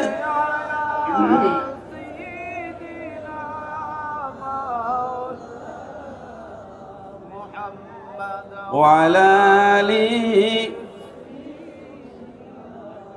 মাওলানা। আমার ভাইয়েরা, তাহলে আমাকে একটু সাহায্য করেন। আলেমরা কয় প্রকার? দুই প্রকার। এক প্রকারের আলেম হচ্ছে হকপন্থী আলেম, আরেক প্রকারের আলেম হচ্ছে বাতিলপন্থী আলেম। হকপন্থী আলেম আর বাতিলপন্থী আলেম পার্থক্য আপনাকে বুঝতে হবে। হকপন্থী আলেমরা সব সময় আহলে সুন্নাত ওয়াল জামাতের আকীদার অনুসরণ করবে। বাতিলপন্থী আলেমরা ওয়াটার হ্যাজ নো কালার, পানির যেমন রং নাই, যেখানে যায় সেই রং ধারণ করবে। কথা ঠিক না বেঠিক? আপনারা এই এমদাদুলকে কত বছর ধরে চিনেন? এই মাঠে কতবার আসছি? কম হইলে এবার নিয়ে 13-14 বার হবে। কি হ্যাঁ, মাহফিল 50 বছর। আমার কথা বলতেছি আমি, কম হইলেও আপনাদের মাহফিলে এই আমাদের মুফতি সাহেবের আব্বা হুজুর থাকতে থেকে আমি আসি। কথা ঠিক না বেটি? রং বদলাইতে দেখছেন? কোনোদিন দেখছেন নি রং পাল্টাইতে? আমরা রং পাল্টাই না। আমরা সব সময় একই আকীদার কথা আপনাদেরকে বলি। আমাদের আকীদা কখনোই পরিবর্তন হয় না, কারণ আমরা কি হকপন্থী। বলেন আমরা কি হকপন্থী। আপনাদেরকে একটা কথা মনে রাখতে হবে, খুবই গুরুত্বপূর্ণ কথা। একটু গরম বেশি লাগছে। আপনাদেরকে একটা কথা মনে রাখতে হবে, একজন আলেম যদি বিগড়ে যায়, গোটা সমাজ বিগড়ে যায়। একজন আলেম যদি নষ্ট হয়, গোটা সমাজ নষ্ট হয়ে যায়। এই জন্য আলেমদের অনুসরণ সাধারণ মুসলমানরা করে, এই কারণে আলেমদেরকে দায়িত্বশীল ভূমিকা পালন করতে হবে। আলেমের নেতৃত্বে মানুষ জাহান্নামে যাবে, আলেমের নেতৃত্বে মানুষ জান্নাতে যাবে। এই কারণে ৭২ যে বাতিল ফেরকা, ওই বাতিল ফেরকা কোনো সাধারণ মুসলমানদের দ্বারা তৈরি হয় নাই। ওগুলা লিডার কিন্তু এক একজন বড় বড় আলেম। কথা ঠিক না বেঠিক? এই হিসাবে আপনারা আলেমদেরকে অনুসরণ করেন, এটা তো করবেনই। একটা সূক্ষ্ম কথা খেয়াল করেন, আলেমদেরকে তো অনুসরণ করা লাগবেই, না করলে আপনি পথ পাবেন না। যে আমরা মাযহাবের কথা বলি না, মাযহাব আমার আগে ওই খলিল শায়েস্তাগঞ্জ কবরস্থান মসজিদের ইমাম সাহেব, আপনার মাদ্রাসার প্রভাষক, মাযহাবের উপর সুন্দর আলোচনা করছে। আমি একটা কথা জিজ্ঞেস করি আপনাদেরকে, ফার্মেসি থেকে যে আপনি ঔষধ কিনেন, এই ঔষধটা ফার্মেসি ওলা দেয় নাকি ডাক্তারের স্লিপ থাকে, প্রেসক্রিপশন? সাধারণ জ্বর কাশি হইলে আমরা গিয়া প্যারাসিটামল নাপা কিনে ফেলি আর কি, যদিও এটাও কেনা ঠিক না, কিন্তু আমরা কিনি যে ভাই একটা প্যারাসিটামল দেন। হ্যাঁ, রিক্সাওয়ালা আসিয়া কয় ভাই অ্যান্টাজল দেন, কি বলে ওই যে অমিপ্রাজল দেন। রিক্সাওয়ালাও জানে গ্যাসের ওষুধের নাম, জানে না? জানে। এর মানে কি ওই রিক্সাওয়ালা ডাক্তার নি? বলেন, খুব ভালো করে লক্ষ্য করবেন। এখানে আলেমরা আছেন, অত বড় বড় আলেমদের সামনে ওয়াজ করাও ভয় লাগে। খেয়াল করেন তো কথাটা, একটা ফার্মেসি থেকে আপনি একটা প্রেসক্রিপশন নিয়ে ঔষধ কিনতে গেছেন, ঢাকার কিংবা সিলেটের উসমানী মেডিকেলের বড় এক ডাক্তার আপনাকে প্রেসক্রিপশন লিখে দিছে যে এই ঔষধগুলো আপনাকে খেতে হবে। আপনি যখন ফার্মেসি থেকে গিয়ে ঔষধ কিনেন, তখন আপনি কোনোদিন কি জিজ্ঞেস করছেন যে এই ঔষধটা আমি কেন খাবো? ডাক্তার যে ঔষধ লেখে, ওই ঔষধের উপরে আপনি কোনোদিন আপত্তি দিছেন? কোনো রোগী দিতে আমার জীবনে শুনি নাই, কারণ আমরা ওইটার বিশেষজ্ঞ না। আমরা এই ঔষধ সম্পর্কে কিছুই জানি না। ডাক্তার যেটা বলেন সেটার উপরে আমরা বিশ্বাস করে ঔষধ খাই। এই বিশ্বাসকে আরবিতে বলা হয় তকলিদ। আরবিতে কি বলা হয়? তকলিদ, মাযহাব মানা। এই বিশ্বাসকে বলা হয় মাযহাব মানা। সাধারণ রোগী যেভাবে ডাক্তারের উপরে বিনা দলিলে বিশ্বাস করে, সাধারণ মুসলমানদেরকেও বিনা দলিলে আলেমদের মানে মাযহাবের ইমামদের উপরে বিশ্বাস রাখতে হবে। এটাকে বলা হয় মাযহাব। কিন্তু এখানে একটা কথা আছে,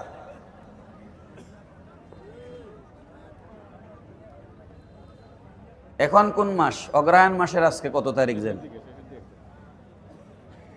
আগে, এখন আছে কিনা গ্রামে গঞ্জে জানি না, আগে গ্রামে গঞ্জে অগ্রহায়ণ মাসে বাড়িতে মাটির পাতিল নিয়ে আসতো বিক্রি করার জন্য। মহিলারা দানের সাথে সুসা, আপনারা সুসারে কি বলেন? সুসা নেই, দানের সাথে সুসা মিশাইয়া মহিলারা মাটির পাতিল কিনে। হ্যাঁ, ঠিক নেই? 5 টাকা দামের এক মাটির পাতিল, এটা বাজায়া দেখে ঠিক আছে কিনা, ফাটা কিনা, দেখেন সুসা দিয়ে রাখতেছে, তাও বাজায়।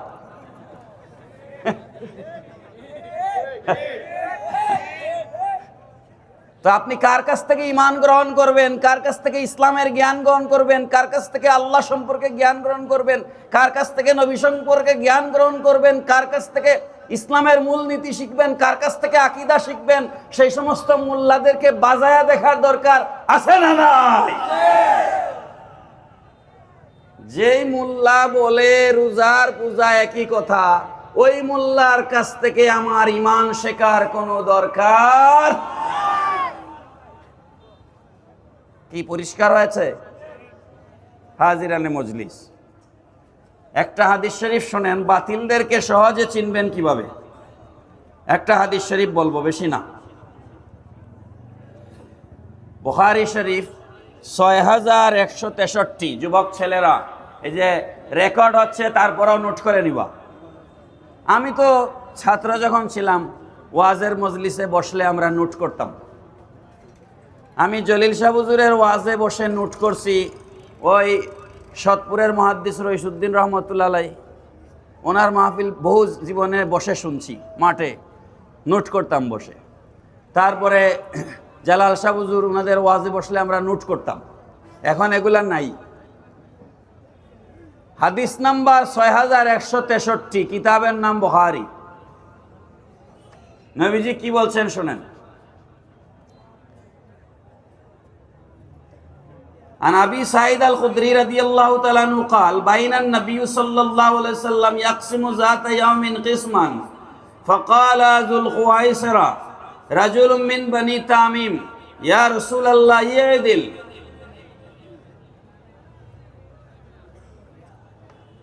নবীজি একবার গনিমতের মাল বন্টন করছেন।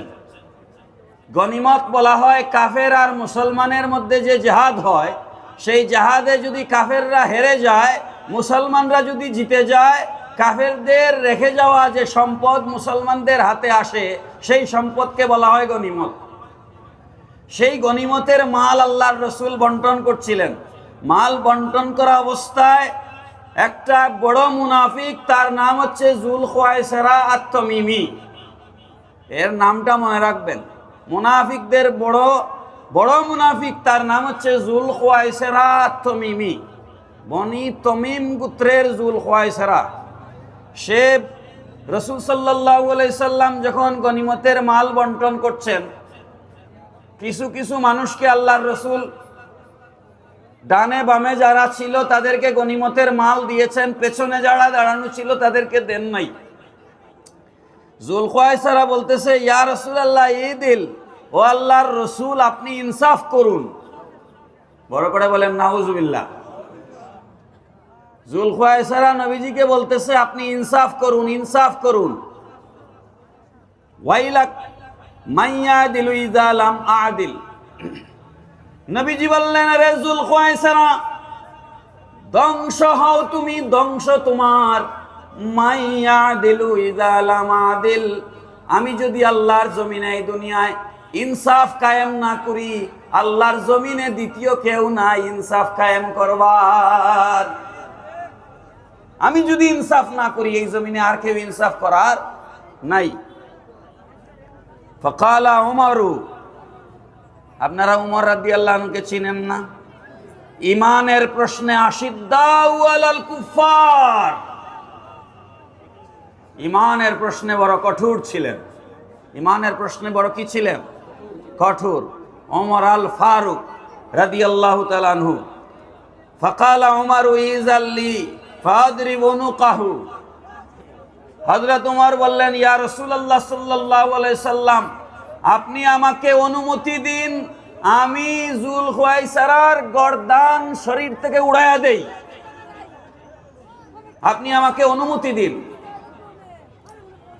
কালা লা, নবীজি বললেন না, না ওমর। ইন্না লাহু আসহাবান ইয়াকিরু আহাদুকুম সালাতাহু মা সালাতিহিম ওয়া সিয়ামাহুম মা সিয়ামিহিম ইয়ামরুকুনা মিনাদ দীনি কামরুকিস সাহমি মিনার রামিয়া। নবীজি বললেন, রে ওমর শোনো, ওরও কিছু সঙ্গী সাথী আছে, ওরও কিছু সঙ্গী সাথী আছে। ওরা এমনভাবে নামাজ পড়ে, ওদের নামাজ দেখলে তোমার মনে হবে তোমার নামাজ তুচ্ছ। ওদের রোজা দেখলে মনে হবে তোমার রোজা তুচ্ছ। প্রিয় হবিগঞ্জের মুসলমান ভাইয়েরা, আপনারা বলেন তো, ফারুকে আজম উমর আল খাত্তাব রাদিয়াল্লাহু তাআলা আনহুর আমলের মতো আমল পৃথিবীতে দ্বিতীয় কোন ব্যক্তির আছে? অথচ নবীজি বলতেছেন, ওমর তোমার আমলের চেয়ে মুনাফিকদের আমল আরো বহুগুণ বেশি। তোমার মনে হবে এদের আমল দেখলে আমি তো কোনো আমলই করছি না। এদের নামাজ দেখলে মনে হবে তোমার নামাজ তুচ্ছ, এদের রোজা দেখলে মনে হবে তোমার রোজা তুচ্ছ। এরকম মুসলমান আমাদের দেশে আছে না নাই ভাই? সমাজে একটা ভুল মেসেজ যাবে, সমাজে একটা ভুল মেসেজ যাবে যে রসুল তার উম্মতকে কতল করে ফেলেছে। রসুল তার উম্মতকে কি করে ফেলেছেন?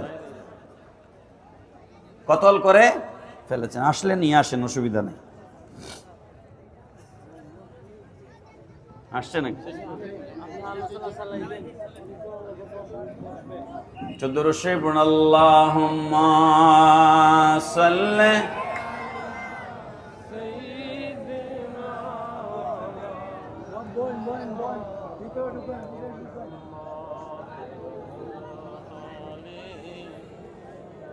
বই আমার হাতে দাও, মহব্বতে পড়ুন। আল্লাহুম্মা সাল্লি আলা মাওলানা মুহাম্মদ ওয়া আলা আলি সাইয়্যিদিনা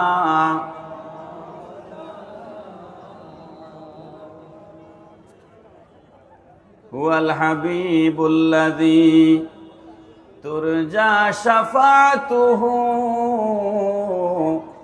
লিকুল্লি হাওলিম মিনাল আহওয়ালি মুকতাহিমি। আল্লাহুম্মা সাল্লি মাওলানা মুহাম্মদ ওয়া আলা আলি সাইয়্যিদিনা মাওলানা মুহাম্মদ। লক্ষ্য করুন, তাহের হিসাব নির্দিষ্ট সময়ে আসবেন। নবীজি বলছেন, ওমর, ওই মুনাফিকদের নামাজ দেখলে তোমার নামাজ তাদের কাছে তুচ্ছ মনে হবে। ওই মুনাফিকদের রোজা দেখলে তোমার রোজা তাদের কাছে তুচ্ছ মনে হবে। শোনো, ইয়ামরুকুনা মিনাদ-দীনি কামরুকিস সাহমি মিনার রামিয়া। এরা কোরআন তেলাওয়াত করবে, কিন্তু কোরআন তেলাওয়াতের আওয়াজ তাদের কণ্ঠনালীর নিচে যাবে না। দিন থেকে তারা এমনভাবে বের হয়ে যাবে, তীর ধনুক থেকে তীর যেভাবে বের হয়ে যায় আর ফিরে আসে না, এরা ধর্ম থেকে সেইভাবে বের হয়ে যাবে। পড়েন নাউজুবিল্লাহ। চিনবা কিভাবে তাদেরকে? চিনবা কিভাবে? নবীজি বলছেন একটা সহজ পরিচয় হচ্ছে সীমাহুমুত তাহলিক। এরা গণ গণ মাথা মুন্ডাবে। আমি কি পুঁথি পড়লাম না হাদিস শরীফ শুনাইলাম? মাদ্রাসায় ভর্তি করার প্রথম দিনেই মাথা মুন্ডায়, আছে না নাই? মাদ্রাসায় যেদিন ভর্তি করছে ওদিনই মাথা খামায়, এরকম আছে না নাই ভাই? এটা হচ্ছে খারিজিদের আলামত। কিসের আলামত? বলেন কিসের আলামত? খারিজিদের আলামত। মুহতারাম হাজিরিন, বাতিল ফেরকার সংক্ষিপ্ত পরিচয় এই হাদিস থেকে বের হয়েছে। যেই মুসলমান নামদারি মুনাফিক আমার রসুলকে ইনসাফ করতে বলেছে, তার এই কথার দ্বারা বোঝা গেছে কিয়ামত পর্যন্ত যারা রসুলের শানে বেয়াদবি করবে এরাই মুনাফিক, এরাই বাতিলপন্থী আলেম। এরা আলেম হবে, নামাজ আমাদের থেকে বড় হবে, রোজা আমাদের থেকে বুজুর্গিওয়ালা রোজা হবে, কোরআন তেলাওয়াত আমাদের থেকে বুজুর্গিওয়ালা তেলাওয়াত হবে, তাফসীর আমাদের থেকে বুজুর্গিওয়ালা হবে, কিন্তু এরা বেয়াদবে রসুল, এরা হকপন্থী আলেম নয়। কি হাদিস শরীফটা হাসান না মিছা ভাই? সত্য না মিথ্যা? 6163 নম্বর হাদিস বুখারী শরীফের, 6163 নম্বর হাদিস বুখারী। প্যারা হাজিরিন, আমি একটু সংক্ষেপে আপনাদেরকে বাতিলপন্থীদের পরিচয় দেওয়ার জন্য একটা হাদিস শরীফ শোনাই হুজুর আসার আগ পর্যন্ত।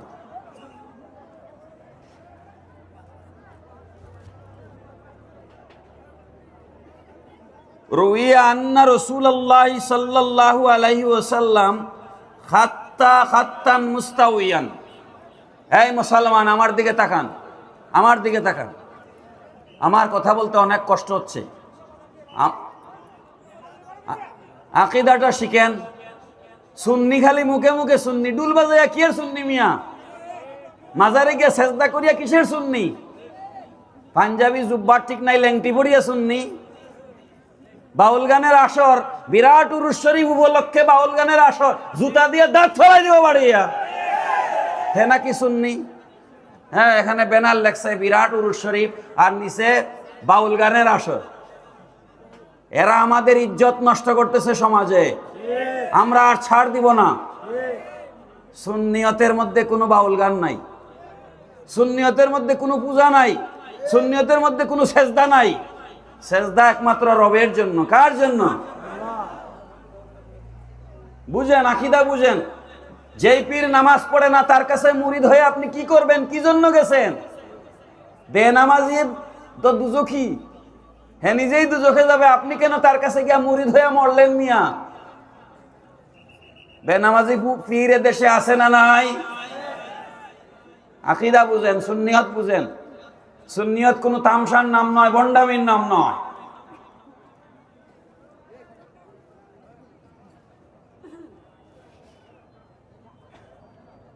রুইয়া আন্না রাসূলুল্লাহ সাল্লাল্লাহু আলাইহি ওয়াসাল্লাম খাত্তান মুস্তাউয়ান। নবীজি একবার একটা লাঠি, একটা কঞ্চি হাতে নিলেন, নিয়ে মাটির উপরে সোজা করে একটা দাগ দিলেন, একটা রেখা টানলেন সোজা, যেটাকে সরল রেখা বলা হয়। একটা সরল রেখা টানলেন। সুম্মা ক্বালা হাযা সাবিলুর রুশদি ওয়া সিরাতুল্লাহ। নবীজি বললেন, হে আমার সাহাবীরা শোনো, এই যে সোজা দাগ দিলাম আমি, আঁখ দিলাম, এটা হচ্ছে সিরাতুল্লাহ, সাবিলুর রুশদ, এটা হচ্ছে হেদায়েতের পথ, আল্লাহর পথ। ফাত্তাবিউহু, তোমরা এই পথের অনুসরণ করবে। সুম্মা খাত্তা আলা কুল্লি জানিবিন সিত্তাতু খুতুতিন।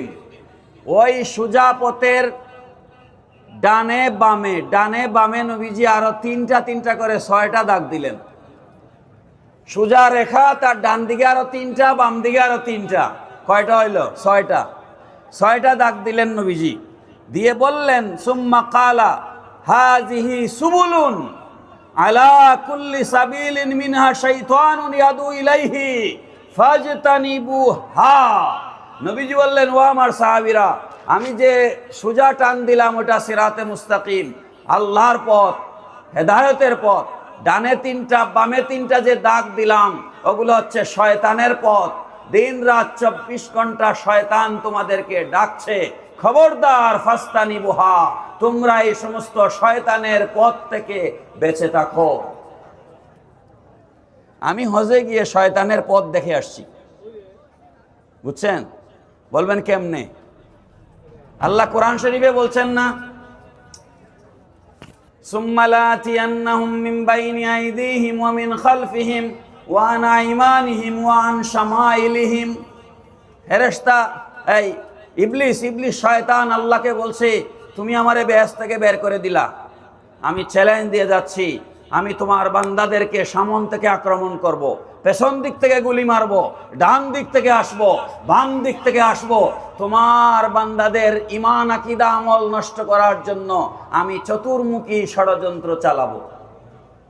এটা কে বলে এসেছে? শয়তান। কাকে বলে এসেছে? আল্লাহকে। এই শয়তানদের চতুর্মুখী ষড়যন্ত্র আপনি মক্কা শরীফ গেলে দেখবেন, মদিনা শরীফ গেলে দেখবেন। বলে কিভাবে? এয়ারপোর্টে গিয়ে নামলাম, জেদ্দা এয়ারপোর্টে একটা বইয়ের বান্ডিল দিল, একটা প্যাকেটের ভিতরে 5-6টা বই। গাড়িতে বসে বসে উল্টাইলাম, দেখি কি লেখা আছে। বইয়ের ভিতরে লেখা আছে, রসুলের রওজা শরীফ জিয়ারতের উদ্দেশ্যে যাওয়া শিরিক। জোরে বলবেন না নাউজুবিল্লাহ? তাইলে এটা কার পথ? শয়তানের পথ না? এই দেখেন, শয়তান সেট করে রাখছে এয়ারপোর্টে শয়তান বসা। আবার যখন জান্নাতুল মুআল্লা শরীফ জিয়ারত করতে গেলাম, ওখানে দেখি লিফলেট বিলি করে। লিফলেটের মধ্যে লেখা, এখানে জান্নাত তো লেখাই নাই, লেখা মকবরায়ে মুআল্লা।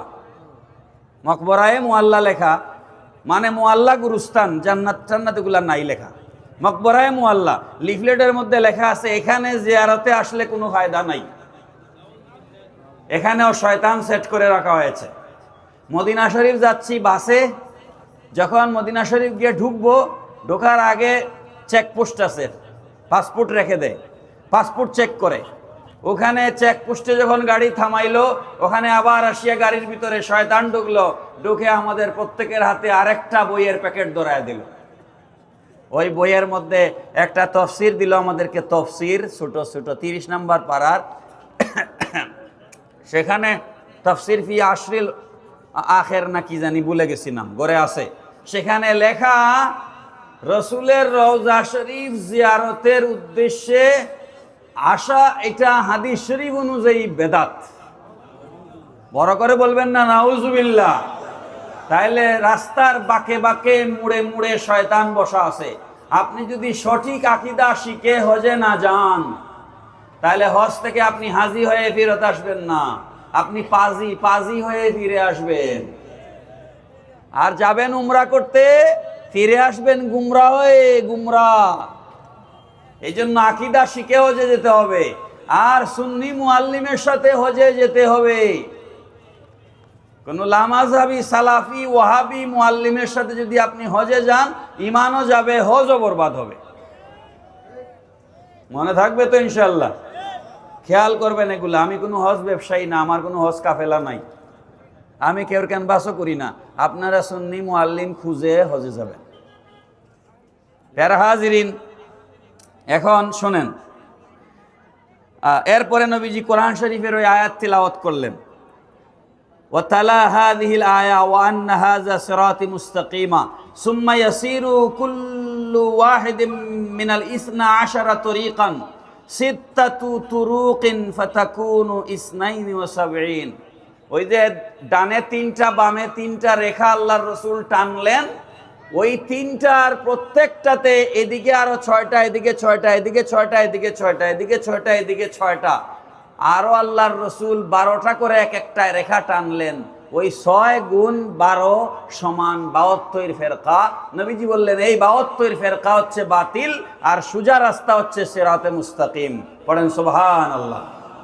ওই 72 বাতিল ফেরকার নাম আমার কাছে আছে, কিন্তু আমি এখন এগুলা বলবো না। আমি আপনাদেরকে 6টা মূল, যে প্রথম কয়টা টানছিলেন নবীজি, প্রথম কয়টা? 6টা, ডানে 3টা বামে 3টা, ওই 6টার নাম বলে দিই। ওই 6টার আরো 12টা করে শাখা আছে, যেগুলাকে আমরা বাতিল ফেরকা বলি। ওই 6টা বাতিল ফেরকা মূল। 6টা বাতিল ফেরকা কি? মূল। তার শাখা আছে এক একটার আরো 12টা করে। আমার কাছে এগুলার তালিকা আছে, আমি নিয়ে আসছি। ওই 6টা বাতিল ফেরকার নাম শুনেন। 1 নাম্বার হচ্ছে রাওয়াফিজ, 2 নাম্বার হচ্ছে খাওয়ারিজ, 3 নাম্বার হচ্ছে জবরিয়া, 4 নাম্বার হচ্ছে কদরিয়া, 5 নাম্বার হচ্ছে জাহমিয়া, আর 6 নাম্বার হচ্ছে মুরজিয়া। আপনারা এই সবগুলোর নাম জানাও তো জরুরি কিচ্ছু না। প্রথমটা রাওয়াফিজ। রাওয়াফিজ মানে রাফেজি। রাফেজি আর শিয়া একই কথা। রাফেজি আর শিয়া কি? একই কথা। এটা হচ্ছে একটা বাতিল ফেরকা। এদেরকে চিনবেন কিভাবে? রাফেজিদেরকে তারা মুআবিয়া রাদিয়াল্লাহু আনহুকে মুনাফিক মনে করে, সাহাবী মানে না, সিদ্দিকে আকবর ফারুকে আজমকে গালিগালাজ করে। এদেরকে এক বাক্যে আপনারা বাতিল মনে করবেন। এরা সুন্নি নয়, লেবাস থাকবে সুন্নিয়তের, এদের মাজার থাকবে, এদের খানকা থাকবে, এদের উরুস থাকবে, এদের ফাতিহা থাকবে, কিন্তু এরা নবীর সাহাবীদেরকে গালি দেয়। এরা কি? শিয়া রাফেজি। এরা কি? শিয়া রাফেজি। আর আরো বহু কথা আছে, সংক্ষেপে চিনাই দিলাম। 2 নাম্বার হচ্ছে খাওয়ারিজ। খাওয়ারিজ যাদেরকে বলা হয় খারেজি। কি বলা হয়? খারেজি। এই খারেজিদের উৎপত্তি হচ্ছে জুলহুয়াইসারা থেকে। একটু আগে যে হাদিস শরীফ আপনাদেরকে শোনাইলাম, খারেজিদের প্রধান নেতা জুলহুয়াইসারা। খারেজিদের প্রধান নেতার নাম কি? জুলহুয়াইসারা। যেই জুলহুয়াইসারা আল্লাহর নবীকে ইনসাফ করতে বলেছিল। কি করতে বলেছিল? ইনসাফ করতে বলেছিল। যারা রসুলের দুশ্মনী করবে আপনারা দেখবেন শিয়ারা কিন্তু রসুলকে গালি দিবে না, কিন্তু খারেজিরা রসুলকে গালি দিবে, বলবে রসুল আমার মতো মানুষ। আছে না নাই ভাই? বলবে। এই তো কয়দিন আগে একটা ভিডিও দেখলাম, নাম জানি না তার, একজন লামা সাহাবী, সে বলতেছে কলিন নামা আনা বাশারুম মিসলুকুম, এটার ব্যাখ্যা করতেছে। আপনারা দেখছেন কিনা আমি জানি না। মাথার মানে পায়ের রক্ত মাথায় উঠে যায়, পায়ের নিচের মাটি সরে যায়। আল্লাহর মানে বিশ্বাস করুন, মনে হয় যে জবাই করে দেই। যেই কথা বলেছে কুলিন নামা না বাশারুম মিসলুকুম, এই আয়াত আল্লাহ কাফিরদের উদ্দেশ্যে বলেছেন। সুতরাং রসুল আবু জেহেলের মতোই মানুষ। আপনারা এই ভিডিও দেখছেন কিনা আমি জানি না। বলতেছে রসুল আবু জেহেলের মতো মানুষ। এ কত বড় কাফের আপনারা বলেন। হে আবু জেহেলের থেকেও আরো মারাত্মক কাফের। আবু জেহেল বড় কাফের না, এ বড় কাফের। এ হচ্ছে আরো বড় কাফের। এরা হচ্ছে খারেজি। এরা কি খারেজি? এরা রসুলকে গালি দেয়, বলে রসুলও বিয়ে শাদী করছেন আমরাও করি, রসুলও বাজার হাট করেছেন আমরাও করি, রসুলেরও রুকসুখ হইতো আমাদেরও রুকসুখ হয়, সুতরাং রসুল আমাদের মতো 8-10 জন মানুষের মতোই একজন মানুষ। জোরে বলেন না নাউজুবিল্লাহ। আরে মিয়া, রসুল মদিনা রাষ্ট্রের প্রেসিডেন্ট ছিলেন, এই কথা সত্য, কিন্তু রসুলকে প্রেসিডেন্ট বলা যাবে না। রসুল মসজিদে নববীর ইমাম ছিলেন, এই কথা সত্য, কিন্তু রসুলকে ইমাম সাহেব বলা যাবে না। কি ভাই, যাবে না কি? রসুল প্রধানমন্ত্রী প্রেসিডেন্ট ছিলেন, এটা সত্য, কিন্তু এটা রসুলকে বলা যাবে না। রসুল ইমাম ছিলেন, এটা সত্য, এটা বলা যাবে না। রসুল জেহাদ করেছেন, জেহাদের ময়দানে নেতৃত্ব দিয়েছেন, সেনাপতির দায়িত্ব পালন করেছেন, এই জন্য রসুল সেনাপতি ছিলেন, এই কথা রসুলের শানে বলা যাবে না। তাহলে কি বলা যাবে? আল্লাহ পাক কোরআনে বলেছেন মুহাম্মাদুর রাসূলুল্লাহ। চিৎকার করে বলেন সুবহানাল্লাহ। সুতরাং এই সমস্ত কথাবার্তা যারা বলে, রসুল 6 প্যাক ছিলেন, রসুলের স্ত্রী আমাদের মা আম্মা জান খাদিজাতুল কুবরা রাদিয়াল্লাহু তাআলা আনহা ইনটেক ছিলেন না, এই জাতীয় কথাবার্তা যারা বলে, এদের পরিচয় হচ্ছে এরা খারেজি। এদের পরিচয় কি? এই খারেজিদের লেটেস্ট ভার্সন। আমার বলার এখন সময় নাই। খারেজিরা আনুষ্ঠানিকভাবে আত্মপ্রকাশ করেছে মৌলায়ে কায়নাত আলী কাররামাল্লাহু তাআলা ওয়াজহুল করিম, ওনার জমানায়। আলীর বিরোধী যে গোষ্ঠী, এদেরকে খারেজি বলা হয়। হযরত আলীর দল থেকে যারা বের হয়ে গেছিল, এখন আমার ইতিহাস বলার সময় হাতে নাই, ওই খারেজিদের বর্তমান নতুন ভার্সন হচ্ছে ওহাবি। খারেজিদের নতুন ভার্সন কি বলেন না? খারেজিদের নতুন ভার্সন কি? ওহাবি। এই ওহাবি মতবাদের নেতা হচ্ছে মুহাম্মদ ইবনে আব্দুল ওয়াহাব নজদি। মুহাম্মদ ইবনে আব্দুল ওয়াহাব নজদি। এদের হাত থেকে আমাদের ইমানকে আল্লাহ হেফাজত করুন, সবাই পড়ুন আমিন। মুহতারাম হাজিরিন, তারপরে 3 নাম্বার যেটা বললাম, জবরিয়া। জবরিয়া হচ্ছে, এইগুলা আমাদের দেশে ওরকম খুব একটা নাই, কিছু টুকটাক 1-2 জন আছে। জবরিয়া হচ্ছে, তারা বলে বান্দার কোনো এখতিয়ার নাই, আমরা গুনাহ করলেও এটা আল্লাহ জানেন, নেকি করলেও আল্লাহ জানেন। মানে এই যে আমি হাত নাড়াচ্ছি, এটা আমি নাড়াচ্ছি না, এটা আল্লাহ নাড়াচ্ছেন। এটা কুফরি আকীদা। কি আকীদা? হাত কি আল্লাহ নাড়ায় না আমি নাড়াই? বলেন না, কে নাড়ায়? আমি নাড়াই। আল্লাহ আমাকে শক্তি দিয়ে স্বাধীনতা দিয়ে দিয়েছে। আল্লাহ আমাকে শক্তি দিয়ে কি দিয়ে দিয়েছেন? আহলে সুন্নাত ওয়াল জামাতের আকীদা হচ্ছে আমার পাপ পুণ্যের হিসাব আল্লাহকে দিতে হবে। জবরিয়াদের আকীদা হচ্ছে আমি পাপ করলে আল্লাহ করাইছে, পুণ্য করলেও আল্লাহ করাইছে, সুতরাং আমার কোনো হিসাব দিতে হবে না। এদেরকে বলা হয় জবরিয়া। এটা একটা বাতিল ফেরকা। আর একটা হচ্ছে আপনার কদরিয়া। কদরিয়া হচ্ছে এরা মুতাজিলা, মূলত মুতাজিলারা মনে করে আল্লাহর হাত আছে, পা আছে, আল্লাহর নাক আছে, পেট আছে, যেটা বর্তমানে বাংলাদেশের লামাজাবিদের আকীদা। কি লামাজাবিরা বলে আল্লাহর হাত আছে, আল্লাহর আকার আছে, আল্লাহর শরীর আছে, তারা এটা মনে করে। আরও অনেক বিষয় আছে, আমি সংক্ষেপ করে বললাম আর কি। তারপরে 5 নাম্বারটা হচ্ছে জাহমিয়া। জাহমিয়া হচ্ছে এদেরকে মুআত্তিলা বলা হয়, অর্থাৎ এদের মেইন জিনিস হচ্ছে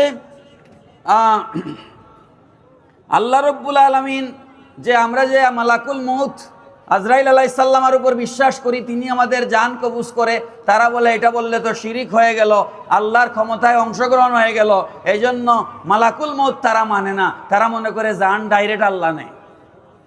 এরকম আরও তাদের অনেক আকীদা আছে, তারা মনে করে কবরে মুনকির নাকির কোনো সওয়াল জবাব হবে না, তারা এটা সওয়াল জবাবে তারা বিশ্বাস করে না, হাউজে কাউসারকে তারা বিশ্বাস করে না, নবীজি সুপারিশকে তারা বিশ্বাস করে না, এদেরকে বলা হয় জাহমিয়া। আর লাস্ট ওয়ান 6 নাম্বার হচ্ছে মুরজিয়া। এই মুরজিয়াদের আকীদা হচ্ছে এরা হচ্ছে আল্লাহ রাব্বুল আলামিন মানুষকে সৃষ্টি করেছেন, তারা বলে যে আদম হচ্ছে আল্লাহর আকৃতি। আদম কার আকৃতি? আমাদের মাঝেও কিছু কিছু মোল্লা আছে মারিফতের কথা বলে, তারা এই কথা বলে আদম নাকি আল্লাহর আকৃতি। এটা সুন্নিদের আকীদা নয়, আমি ভুল বললে হুজুররা আমারে সংশোধন করে দিবেন। আদম আল্লাহর আকৃতি এটা সঠিক কথা নয়, এটা আহলে সুন্নাত ওয়াল জামাতের আকীদা নয়, এটা হচ্ছে মুরজিয়াদের আকীদা। তারা বলে আল্লাহ পাক আদমকে নিজের আকৃতিতে সৃষ্টি করেছেন, তারা মনে করে আল্লাহর শরীর আছে, আল্লাহর স্থান আছে, আল্লাহ আরশের উপর বসে আছেন, আল্লাহ আরশের উপরে বসে আছেন, এটা হচ্ছে তাদের আকীদা। তারপরে আরও অনেক বাতিল বিষয় আছে। এই 6টা হচ্ছে মেইন, কি আসে নিয়ে আসেন, এই 6টা হচ্ছে মেইন। এই 6টার মধ্যে প্রত্যেকটার আরো 12টা করে শাখা আছে। এইগুলাকে বলা হয় 72 বাতিল ফেরকা, 72 বাতিল ফেরকা। এখন আমি সব শেষে আপনাদের কাছে একটা অনুরোধ করতে চাই, এটা আমার আলোচনার শেষ কথা।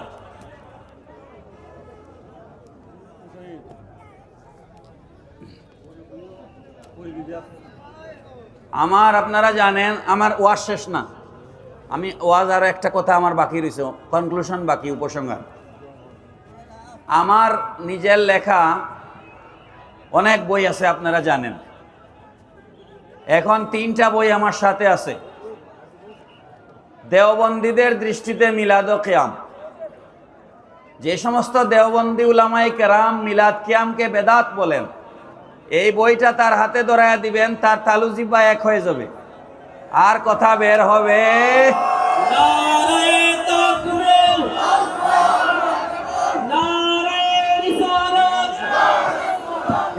ফেলে দিচ্ছেন তো।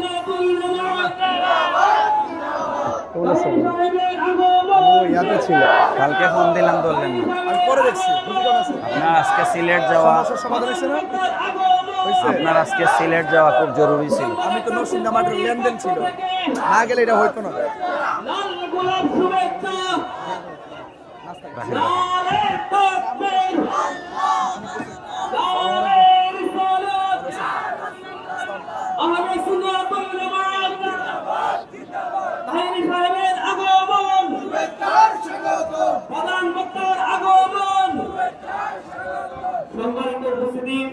সম্মানিত বাজারবাসী, আমরা দেখতে পেয়েছি আমাদের আজকের প্রধান আকর্ষণ আমাদের স্টেজে এসে উপস্থিত হয়েছেন। আমাদের আজকের মাহফিলে তিনি প্রধান অতিথি, যিনি আলোচনা চালাচ্ছিলেন, যার আলোচনা চলছিল, তিনি তিনার বয়ান ইচ্ছে মতো শেষ করবেন ইনশাআল্লাহ। তারপরে আমাদের পীর মুফতি গিয়াসউদ্দিন আত্মাউর সাহেব উনি ওনার নির্ধারিত বিষয়ের উপর বয়ান পেশ করবেন ইনশাআল্লাহ। দেওবন্দীদের দৃষ্টিতে মিলাদ ও কিয়াম, এই বই আপনাদের সংগ্রহে রাখবেন। ইনশাআল্লাহ মিলাদ বিরোধী কোনো বেটা আপনার সামনে কথা বলতে পারবে না ইনশাআল্লাহ। কারণ যারা বেদাত বলে তাদের বড় বড় গুরুরা মিলাদ পড়তেন, তাদের বড় বড় গুরুগণ মিলাদ পড়তেন। এখন যারা বাংলাদেশে দেওবন্দি আলেম দাবি করেন, আমার বিশ্বাস এরা সত্যিকার দেওবন্দের অনুসারী নয়। কারণ দেওবন্দের আলিমরা মিলাদের পক্ষে ছিলেন, দলিল দিছি তো, দলিল দিছি। তা এখন যারা মিলাদের বিপক্ষে কথা বলে, হয় তারা মিথ্যা বলতেছে, তাদের মুরব্বীদের কথা লুকায়া রাখছে, আর না হয় তারা দেওবন্দি নয়। দুইটার একটা কথা, ঠিক না বেঠিক? মাযহাব বিরোধীদের খণ্ডনে হানাফিদের জরুরি মাসায়েল, লামাযাবিদের বিরুদ্ধে জিহাদ করার জন্য এই কিতাব সংগ্রহ করতে হবে। এটা আমি 150 টাকা বেশি, আজকে আমি 100 টাকায় দিয়ে দিব।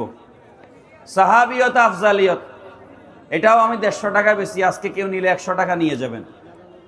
লোকসান দিয়ে দিচ্ছি, লোকসান, উদ্দেশ্য হচ্ছে আকীদা রক্ষা করা। তো যাই হোক, কই তুমি আব্দুল্লাহ, ওই বই এদিকে সামনে কেউ যদি নিতে চায় করো।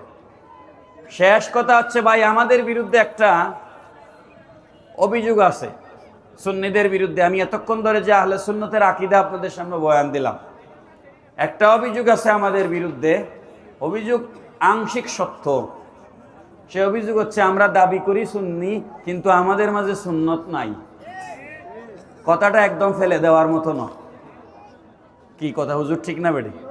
কথাটা একদম ফেলে দেওয়ার মতো। সুতরাং আমি আজকে আপনাদের কাছে অনুরোধ করব মিনতি করে, যেহেতু আকীদা ঠিক করছেন, এবার আমল ঠিক করেন।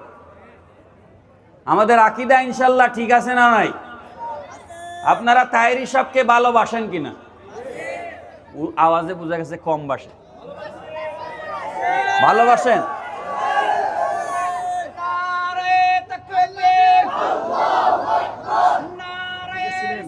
না, আমি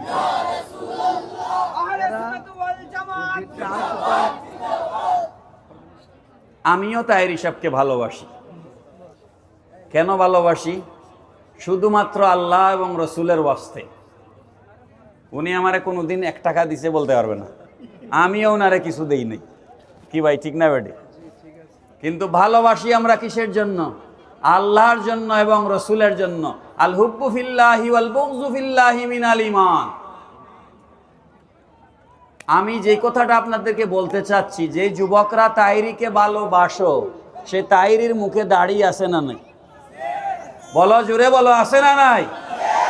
মাথায় পাগড়ি ছাড়া কোনোদিন দেখছো?